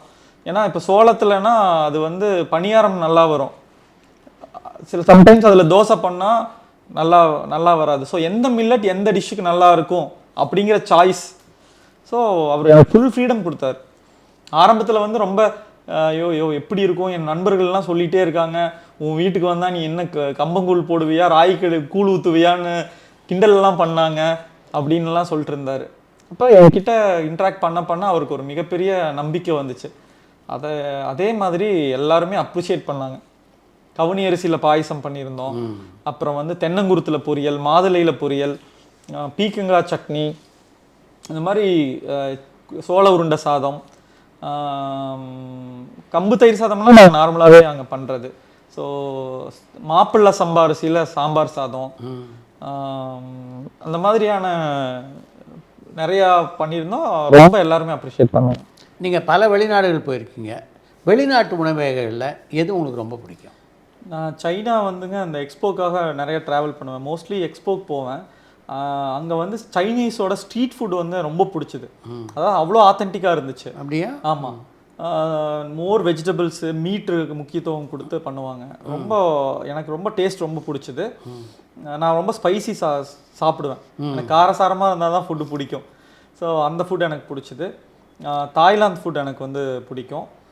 மற்றபடி வந்து ஜாப்பனீஸ், கொரியன் அந்த மாதிரிலாம் ட்ரை பண்ணுவேன். பட் அவ்வளோ எனக்கு வந்து சைனீஸ் பிடிச்ச அளவுக்கு மற்ற ஃபுட் வந்து பெருசாக எனக்கு பிடிக்கும். ரங்கராஜுக்கு நடிப்பில் எங்கே ஆர்வம் வந்து?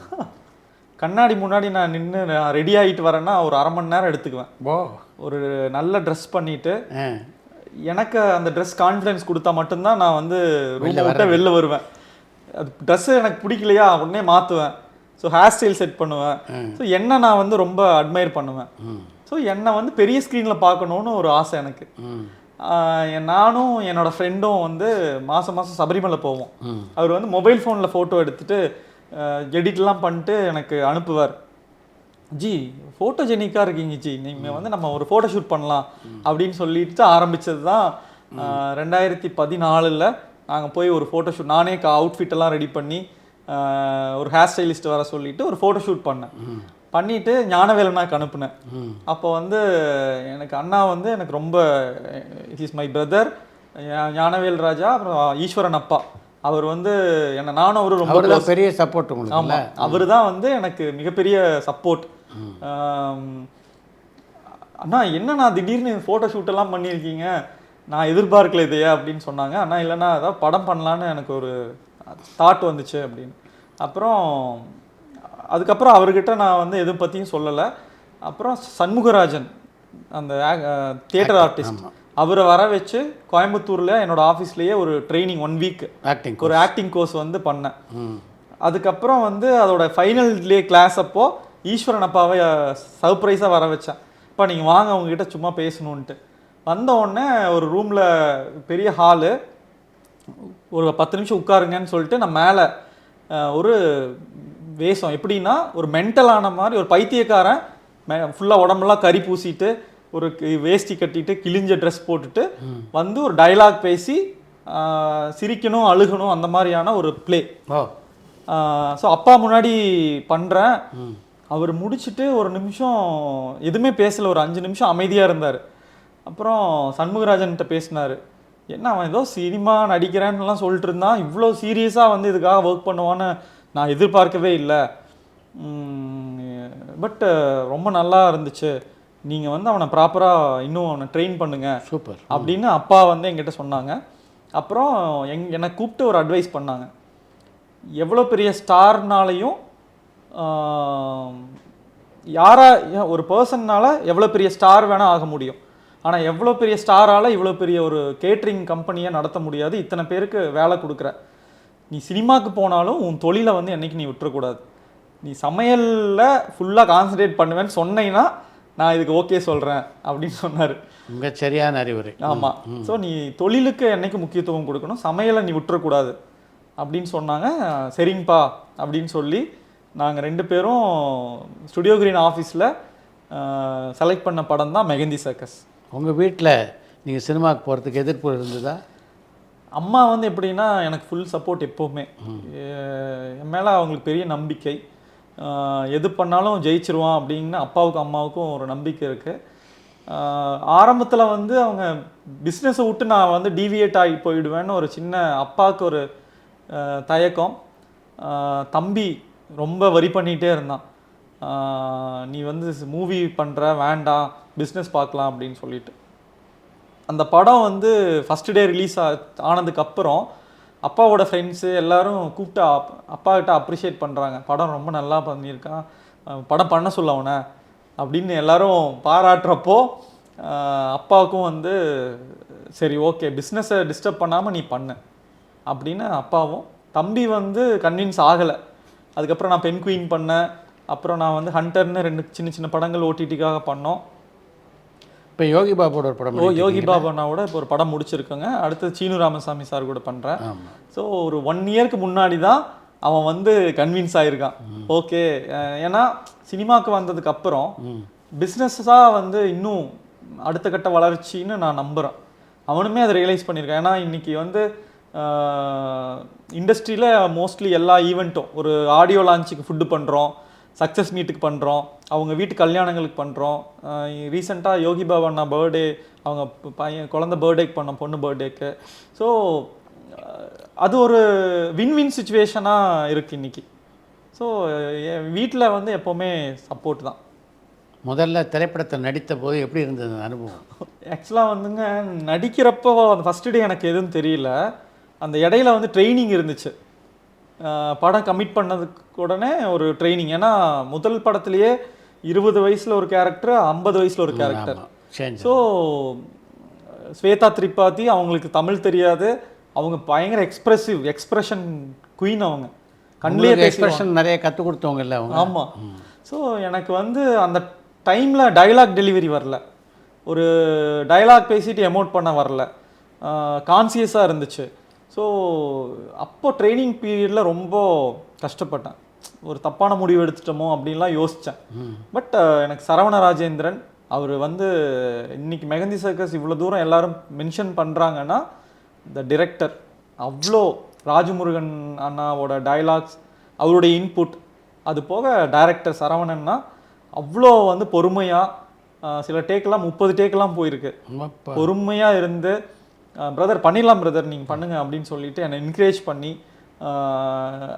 சொல்லுவார், நீங்கள் பிரேக் ஆகணும், உடையணும், அப்படின்னு வெளியில் வரணும், உடச்சிட்டு வெளில வரணும்னு சொல்லுவார். அதுதான் அவருடைய இன்புட். அவரோட அந்த வேலை ஒருத்தன்ட்டு எக்ஸ்ட்ராக்ட் பண்ணுவாங்க இல்லைங்களா, he is a very perfect director. ஏன் அந்த படத்துடைய எல்லா பாட்டும் இவ்வளோ பெரிய ரீச் ஆகிருக்கு, கோடி அருவி 100 மில்லியனுக்கு மேலே ரீச் ஆகிருக்கு, அந்த ஆல்பமாகவே நல்லா வந்திருக்குன்னா ஷான் டோல்டன், யுகபாரதி அண்ணா லிரிக்ஸு, அதுக்கப்புறம் வந்து சரவண அண்ணா. யுகபாரதி அண்ணா கிட்ட எப்படி வாங்கணும், ஷான் கிட்ட எப்படி ஒரு அவுட்புட் வாங்கணும். So credit goes to the director. திரையில் உங்களை பார்த்தபோது எப்படி இருந்தது? ஃபஸ்ட்டு டே வந்துங்க இங்கே சென்னையில் show, first show, press show தனியாக நான் பார்த்தேன். ஒரு ரிலீஸ் அப்போ ஃபஸ்ட்டு டே பார்த்தேன். ஒரு பயங்கரமாக ஒரு வித்தியாசமாக ஒரு சந்தோஷமாக, அது வந்து ஒரு உள்ளுக்குள்ளே ஒரு அந்த பட்டாம்பூச்சி பறக்கும், ஒரு பரபரப்பாக வேறு இருக்கும். எப்படி வந்து முதல் படம் எல்லாம் எப்படி அக்செப்ட் பண்ணுவாங்க, எப்படி போகும் அந்த மாதிரி. ஏன்னா ப்ரொடியூசர் வேறு அந்த படத்துக்கு.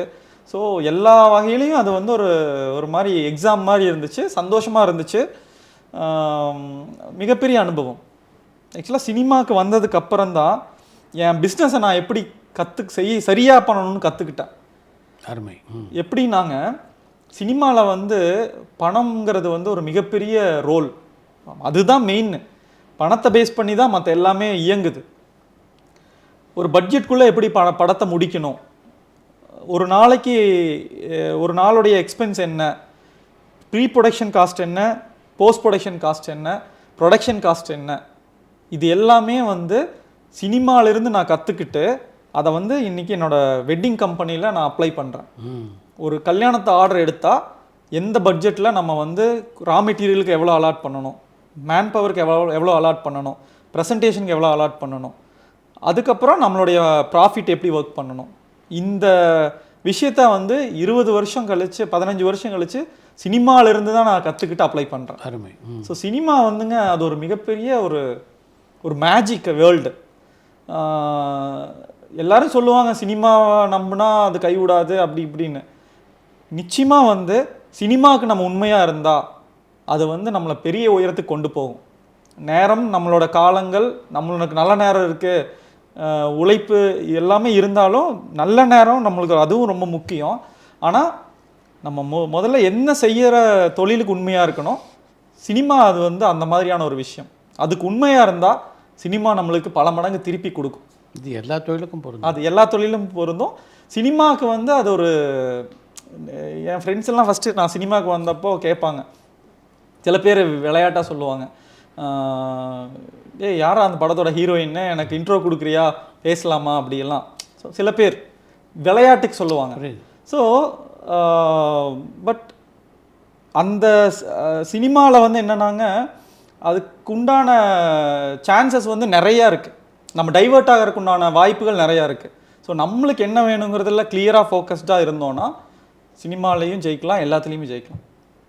எந்த மாதிரியான பாத்திரங்களை ஏற்று நடிக்கணும் அப்படின்னு நீங்கள் நினைக்கிறீங்க? எனக்கு வந்து ஒரு ஹிஸ்டாரிக்கல் மூவி பண்ணணுன்னு ரொம்ப ஆசை. அதாவது நானும் சரவணண்ணாவுமே டிஸ்கஸ் பண்ணியிருக்கோம், மெகந்தி சர்க்கஸ் டைரக்டர். நம்மளுடைய தமிழில் குறுமன்னர்கள் இருப்பாங்க இல்லைங்களா, அவங்களுடைய சொல்லப்படாத வரலாறுகள்லாம் நிறையா இருக்குது. ஸோ நான் சரவணண்ணாட்ட சொல்லியிருக்கேன்னா, நான் வந்து ஒரு 5 வருஷம் கழித்து இன்னும் கொஞ்சம் ஒரு மினிமம் கேரண்டி ஹீரோவாக வரேன். நம்ம வந்து ஒரு நல்ல ஒரு ஹிஸ்டாரிக்கல் படம் எடுக்கணும். எனக்கு பாகுபலி வந்து ரொம்ப பிடிக்கும். அந்த மேக்கிங், அந்த அந்த ஒரு மேக்கிங் ஆகட்டும், அந்த ஒரு கிங் ரிலேட்டடான பாகுபலி, பொன்னியின் செல்வன், இதெல்லாமே எனக்கு ரொம்ப பிடிக்கும். ஸோ நம்மளுடைய தமிழ்நாட்டில் இருக்கிற சொல்லப்படாத குறுமன்னர்களுடைய ஒரு வரலாற்றை எடுத்து நம்ம வந்து பண்ணணும். வேல்பாரி, ஒரு கமெண்ட் பார்த்தேன், வேல்பாரி கேரக்டருக்கு நீங்கள் பண்ணால் நல்லாயிருக்கும்னு யாரோ ஒருத்தர் எனக்கு அனுப்பியிருந்தாங்க. ஸோ அந்த மாதிரியான படங்கள் பண்ணணும். காப் ரோல், போலீஸ் ரோல் பண்ணணும்னு ஆசை. ஸோ இதில் வந்து என்னென்னா எல்லாத்தையுமே நான் வந்து கற்றுட்ருக்கேன் சினிமாவிலையும். இப்போ நீங்கள் சினிமாவில் நடிக்க தொடங்கியதுக்கு பின்னால் பல திரை நட்சத்திரங்களை சந்திச்சிருக்கீங்க. அவங்க இந்த நடிப்பு சம்மந்தமாக ஏதாவது உங்களுக்கு ஆலோசனை சொல்லியிருக்காங்களா? இல்லை, நான் வந்து சினிமா ஆட்கள் சந்திக்கிறேன்னா அது வந்து என்னோடய ஃபுட்டு ரிலேட்டடாக தான் சந்திக்கிறேன். ஸோ அங்கே இடத்துல நான் சினிமாவை பற்றி பேசவே மாட்டேன். இப்போ ஒருத்தர் வீட்டில் ஒரு ஃபங்க்ஷன் அப்படின்னா, நீங்கள் சினிமாவில் ஆக்ட் பண்ணியிருக்கீங்கன்னா அவங்களா சொன்னால் மட்டும்தான் நான் வந்து அதை ஆமாங்க மெகந்தி சர்க்கஸ் ஒரு படம் பண்ணியிருக்கேன், இப்போ படம் பண்ணிகிட்ருக்கேன். மற்றபடி அங்கே என்னுடைய தொழில், என்னுடைய வேலைகளை மட்டும்தான் பேசுவேன். ஸோ அங்கே போயிட்டு நான் வந்து என்னோடய மூவியை பற்றி டிஸ்கஸ் பண்ண மாட்டேன். அவங்களும் வந்து அதை வந்து ரொம்ப பெருசாக பரவாயில்லன்னு சந்தோஷப்படுவாங்க. நல்லா பண்ணேன், ஒன்று பார்த்தாலே தெரியுது ஒரு ஆர்டிஸ்ட் மாதிரியான அந்த ஒரு வைபிள் இருக்க நீ அப்படின்னு சொல்லுவாங்க. இந்த ஃபுட் இண்டஸ்ட்ரியில் ஃப்யூச்சரிஸ்டிக்காக என்னென்ன பண்ணணும் அப்படின்னு பிளான் பண்ணிக்கிட்டு இருக்கீங்க? அப்பா ஆரம்பித்தப்போ ஒரு தனி மனுஷனாக அவர் இந்த தொழிலை ஆரம்பித்தார். இன்றைக்கி ஒரு 2500-3000 பேர் இதை நம்பி இருக்காங்க. இன்னொரு 10 வருஷத்தில் ஒரு 25,000 குடும்பங்களுக்கு ஒரு வேலைவாய்ப்பு உருவாக்கணுங்கிறது மட்டும்தான் என்னுடைய எக்ஸ்பேன்ஷன் பிளானாக இருக்குது. அருமை. அது வந்து க்ளவுட் கிச்சன், உணவுத்துறை சார்ந்து ரெஸ்டாரண்ட்ஸ், ஸ்வீட்ஸ், அதுக்கப்புறம் banquet halls, catering college, so என்னென்னலாம் உணவுத்துறை சார்ந்து என்னென்னலாம் வந்து நம்ம க்ரோ ஆக முடியுமோ அதை வந்து பண்ணணும், இவ்வளோ பேருக்கு ஒரு எம்ப்ளாய்மெண்ட் கொடுக்கணும் அப்படிங்கிறத நோக்கி தான் நாங்கள் வந்து ட்ராவல் பண்ணிகிட்ருக்கோம். ஸோ இவ்வளோ டேர்ன் ஓவர் பண்ணணும், இவ்வளோ பெரிய இதாக போகணும், அந்த மாதிரியான விஷயங்கள் விட ஒரு இத்தனை பேருக்கு ஒரு வேலை கொடுக்குற அளவுக்கு நம்ம உயரணும், வளரணும் அப்படிங்கிற ஒரு எப்படி வளரணுங்கிறதுக்கும் ஒரு பிளான் வச்சுருக்கோம். இப்போ உதாரணத்துக்கு பார்த்தீங்கன்னா எங்களோட இண்டஸ்ட்ரியல் கிச்சன் வந்து 8 வருஷம் ஆச்சு ஆரம்பிச்சு. இன்றைக்கி 1000 பேர் ஒர்க் பண்ணுறாங்க. அடுத்தது பெங்களூர் பண்ணுறோம், அடுத்தது வந்து ஹைதராபாத். ஸோ காக்னிசென்ட்டுடைய பேன் இண்டியா வெண்டார் வந்து நம்ம தான் மாதம்பட்டி ஃபுட் சர்வீசஸ். ஸோ கேரளாவில் ஆரம்பிக்கிறோம். ஸோ எங்கெங்கெல்லாம் இந்தியா ஃபுல்லாக அவங்களுடைய பிரான்ச்சஸ் இருக்குது. ஸோ இந்தியா ஃபுல்லாக நம்மளை எப்படி க்ரோ பண்ணிக்கிறது, அந்த மாதிரியான வளர்ச்சியில் அதில் வந்து ஒரு 10,000 பேருக்கு வேலை கொடுக்கலாம். இப்போ க்ளவுட் கிச்சன், ஒரு கிச்சன் வந்து 40 பேர் வேலை செய்கிறாங்க. ஸோ இந்தியா ஃபுல்லாக ஒரு 100-120 கிச்சன் ஆரம்பிக்கணும் அடுத்த 10 வருஷத்தில். ஸோ அதில் ஒரு 5,000 பேருக்கு வேலை கொடுக்கலாம். ஸோ இந்த மாதிரியான ஒரு ஒரு விஷன். உங்களுடைய வெற்றியின் ரகசியம் அப்படின்னு சில வரிகளில் சொல்லணும்னா என்ன சொல்லுவீங்க? சக்ஸஸ் மந்த்ரா அப்புறம் இல்லை, நான் வந்து எனக்கு பிடிச்சதை மட்டும்தான் செய்வேன். ஸோ எந்த விஷயம் செஞ்சாலும் அதை நேசித்து செஞ்சோன்னா கண்டிப்பாக ஜெயிக்கலாம். நான் எப்போவும் பாசிட்டிவாக மட்டும்தான் திங்க் பண்ணுவேன். நெகட்டிவிட்டியை வந்து நான் வந்து அலோவ் பண்ண மாட்டேன். எது வந்தாலும் பார்த்துக்கலாம், அப்புறம் கடவுள் நம்பிக்கை எனக்கு. எது பண்ணாலும் எல்லாமே நம்ம எதுவும் பண்ணல, எல்லாம் அவர் முன்னாடி ப்ரீடிஃபைன்டு, நம்ம ஜஸ்ட்டு அதை வந்து ஒரு கருவி தான் அப்படின்னு நான் நம்புகிறேன். இன்றைக்கி வந்து குக்குத் கோமாளி வந்து ஒரு மிகப்பெரிய நிகழ்ச்சி, ரசிகர்கள் எல்லாரையும் கவர்ந்த ஒரு நிகழ்ச்சியாக இருக்குது. அதில் நீங்கள் பங்கு பெறுறீங்க. மிக விரைவிலே அந்த நிகழ்ச்சி தொலைக்காட்சியில் ஒளிபரப்பாக போகுது. எப்படி இருந்தது அந்த அனுபவம், அதை சொல்லுங்கள். எனக்கு வந்து அந்த வாய்ப்பு வர்றப்போ நான் முதல்ல கேட்டது என்னோடய பிஸ்னஸோடைய முகூர்த்தம் டேட்ஸ் எல்லாம் வந்து கிளாஷ் ஆகாமல் இருந்தால் போதும் அப்படிங்கிறதுல தான் நான் வந்து பேசினேன். அதுக்கு எல்லாம் ஓகே ஆகிறப்ப தான் அதில் கமிட் ஆனேன். எனக்கு அது மிகப்பெரிய ஒரு அடுத்த, அதாவது என்னென்னாங்க, ஒரு மனுஷனுக்கு வந்து அவன் கான்ஃபிடென்ட் லெவல் தான் அவனோட க்ரோத்தே. நான் வந்து ரொம்ப ஸ்கூல் படிக்கிற டைம்லலாம் வந்து ஒரு கிராமத்துலேருந்து வந்திருக்கேன். எனக்கு வந்து இன்ஃபீரியர் நிறையா இருந்துச்சு. அப்படியா? ஆமாம், நான் படித்தது எல்லாமே 10th வரைக்கும் வில்லேஜ். +1 +2ல் சிட்டிக்கு வர்றேன். மேக்ஸில் ஃபஸ்ட்டு ஃபெயிலு கோட்டையில. ஏன்னா இங்கிலீஷ் மீடியம் ஸ்டூடெண்ட்டு, கிராமம் நகரம் அந்த மாதிரியான எனக்குள்ளேயே அந்த தாழ்வு மனப்பான்மை இருந்துச்சு. ஸோ பிஸ்னஸ்குள்ளே வந்து அனுபவம் வர வர தான் நான் வந்து எனக்கு கான்ஃபிடென்ஸ் இன்க்ரீஸ் ஆச்சு. ஸோ அதே மாதிரி இந்த ஒரு ரியாலிட்டி ஷோவில் நான் பார்ட்டிசிபேட் பண்ணுறது வந்து இன்னும் என்னுடைய கான்ஃபிடென்ட்டை வந்து இன்க்ரீஸ் பண்ணியிருக்கு 100 மடங்கு. அதுக்கு நான் நிறைய கற்றுக்குறேன். அதுக்கு வந்து ஒரு ஷெஃப்பை வச்சுட்டு நான் வந்து வெட்டிங் இண்டஸ்ட்ரியில் சவுத் இண்டியன் நார்த் இண்டியனில் நிறைய விஷயம் பண்ணாலும் ஓவராலாகவே வந்து வேர்ல்டு கியூசைன்ஸை பற்றி கற்றுக்குறேன். ஸோ அதுக்கு வந்து ஒரு கிளாஸ் மாதிரி ட்ரைனிங் எடுத்துகிட்டு இருக்கேன். ஸோ என்னுடைய துறை சார்ந்த அறிவை எனக்கு வந்து இன்னும் மெருகேற்றிக்கிறதுக்கு இது ஒரு மிகப்பெரிய வாய்ப்பு. அப்புறம் அதோட அனுபவம் உண்மைதான், நிச்சயமாக வந்துங்க இது எனக்கு அடுத்த ஒரு படியாக இருக்கும் அப்படின்னு. செஃப் தாமுவை பொறுத்த வரைக்கும் அவர் ஒரு இன்ட்ரெஸ்டிங்கான பர்சன். அவரோட அந்த நிகழ்ச்சியில் பங்கேற்றது எப்படி இருக்கு? அவர் வெரி வெரி ஸ்வீட். நான் வந்து இந்த ஈவெண்ட் இதுக்கு முன்னாடியே வந்துங்க 2 ஈவெண்ட்டில் அவரை வந்து நான் மீட் பண்ணியிருக்கேன். ஒன்று வந்து எங்களுடைய சமையல் கலைஞர்கள் அசோசியேஷனுக்கு அவர் கெஸ்ட்டாக வந்தார். அப்புறம் தினமலரோட மில்லட் மகாராணின்னு ஒரு ஈவெண்ட்டுக்கு நானும் அவரு கெஸ்ட்டாக போயிருந்தோம். 3rd டைமே இந்த ப்ரொமோஷன் ஷூட்டில் தான் மீட் பண்ணேன். ஒரு ஒரு ஈகோ இல்லாத பர்சன். அவர் எனக்கு ஃபோன் பண்ணி பேசுவார். நான் தயங்கிட்டே இருப்பேன் அவர் கூட பேசி டிஸ்டர்ப் பண்ண வேண்டான்னு. பட் அவர் ஃபோன் பண்ணி, என்னப்பா எப்படி போயிட்டுருக்கு, சரிப்பா இதெல்லாம் பண்ணிடலாம், ஒன்றும் இல்லை பார்த்துக்கலாம், சரி நீ நாளைக்கு வீட்டுக்கு வரையா, அப்படியே டின்னருக்கு வா, நம்ம வீட்டுக்கு வா, அம்மாட்ட சொல்லியிருக்கேன், மீட் பண்ணலாம் அப்படின்னு. ஸோ அப்படி ஒரு ரொம்ப ஃப்ரெண்ட்லியாக வீட்டுக்கு கூப்பிட்டுட்டு நல்லா ஒரு தோசை, இந்த பூண்டு மிளகா பொடி ட்ரை பண்ணிப்பாரு, இது ட்ரை பண்ணிப்பாரு அப்படின்னு சொல்லிட்டு நல்லா ஒரு ஃபில்டர் காஃபி, அப்படி ஒரு வீட்டு சாப்பாடு சாப்பிட்டுட்டு அதெல்லாம் பண்ணிடலாம் அப்படின்னு சொல்லி என்கரேஜ் பண்ணுற ஒரு பர்சன். செட்லேயுமே வந்து நான் அவர் கூடயே தான் உட்காந்துட்டு இருப்பேன். கேரவனில் நானும் அவரும் ஒரே இதுனாலும் பக்கத்தில் நான் என்னோடதில் இருக்கிறத விட அவர் கூட இருக்கிறது தான் ஜாஸ்தி. பார்ட்னர், என்னங்க பார்ட்னர், எப்படி இந்த ஷூட்டெல்லாம் எப்படி போகும், எப்படி வந்து டேஸ்ட் பண்ணி ஜட்ஜ்மெண்ட்டெல்லாம் நீங்கள் எப்படி பண்ணுறீங்க, அப்புறம் யூஸ்வலாக வந்து இவ்வளோ நேரம் நின்றுட்டே இருக்கீங்க. ஸோ அந்த மாதிரி ரொம்ப சொல்லி தருவார். என்னை ரொம்ப ரொம்ப கம்ஃபர்ட் பண்ணுறது அவர் தான். சூப்பர். ஓவராலாகவே அந்த டீமே என்னை ரொம்ப கம்ஃபர்ட் பண்ணுறாங்க. நான் அவர் கூட இருக்கிறதுனால கூடயே, ஏன்னா நாங்கள் 2 பேரும் ஜட்ஜு. கரெக்ட். ஸோ ஒரு ஏஜ் டிஃப்ரென்ஸ் பெருசாக இருந்தாலும் என்னை அவ்வளோ கம்ஃபர்ட் பண்ணுவார். நம்ம அளவுக்கு இறங்கி வந்து கூட வந்து எல்லாம் சொல்லி தருவார். நீ இப்படி தான் பண்ணணும், இப்படி நீ இதை செய்யக்கூடாது. அந்த மாதிரி ஒரு ஒரு குருவா, ஒரு ஃப்ரெண்டா அந்த ஷோக்கு வந்து எனக்கு ஓவராலாகவே ஒரு இன்ட்ரெஸ்டிங்கான பர்சன். ஆமாம், அது வந்து ஒரு நல்ல டீம். நிச்சயமாக வந்து அந்த ப்ரோக்ராம் வந்து எல்லாருக்கும் இன்னும் பெரிய விருப்பமான ஒரு ப்ரோக்ராமாக இருக்குங்கிறதுல மாற்றமே இல்லை. 100%. நன்றி. நன்றி. அனுபவத்தெல்லாம் நம்ம ரசிகர்களோட பகிர்ந்து கொண்டது ரொம்ப ரொம்ப மகிழ்ச்சி உங்களை சந்தித்ததில். ஏன்னா இப்போ நிறைய இன்டர்வியூஸ் நான் வந்து கொடுத்துட்டே இருக்கேன். பட் நீங்கள் கூப்பிட்டு சொன்ன உடனே எனக்கு வந்து கண்டிப்பாக அது இம்மீடியட்டாக பண்ணணும்னு ஒரு ஆசை இருந்துச்சு. என்னென்னா, திரைத்துறையில் உங்களுக்குன்னு ஒரு தனி பாணி வச்சுருக்கீங்க. உங்களோட ஆக்டிங் வந்து எனக்கு பாஸ்ங்கிற பாஸ்கரனில் எனக்கு ரொம்ப பிடிக்கும். அது எவ்வளோ தடவை பார்த்தாலும் எனக்கு வந்து அது அந்த இதில் ஒரு சலிப்பே வராது. அந்த மாதிரியான உங்களோட ஆக்டிங் அதில் இருந்துச்சு. பொதுவாகவே நீங்கள் ஒரு குணச்சித்திரமாக உங்களோட அந்த கலை மேலே நீங்கள் பண்ணுற அந்த விஷயங்கள் வந்து எனக்கு ரொம்ப பிடிக்கும். அப்புறம் உங்களுடைய கேள்விகள் ஆகட்டும், நீங்கள் எல்லா பெரிய பெரிய ஸ்டார்ஸையும் வந்து நீங்கள் வந்து இன்ட்ராக்ட் பண்ணியிருக்கீங்க. ஸோ நானும் அதில் வந்து வர்றது வந்து எனக்கு அவ்வளோ பெரிய மகிழ்ச்சி. ரொம்ப குவாலிட்டியாக, அதாவது எனக்கு ஒரு யூஸ்வலாக இன்டர்வியூனா மூவிஸு, ஒர்க்கு, ஸோ அப்படி இருக்கும். பட் இது வந்து உங்களுடைய கேள்விகள் வந்து ஒரு அனுபவத்தை பகிர்ந்த ஒரு மாதிரியான இருந்துச்சு. ஸோ அதுக்கு மிகப்பெரிய நன்றி. வணக்கம்.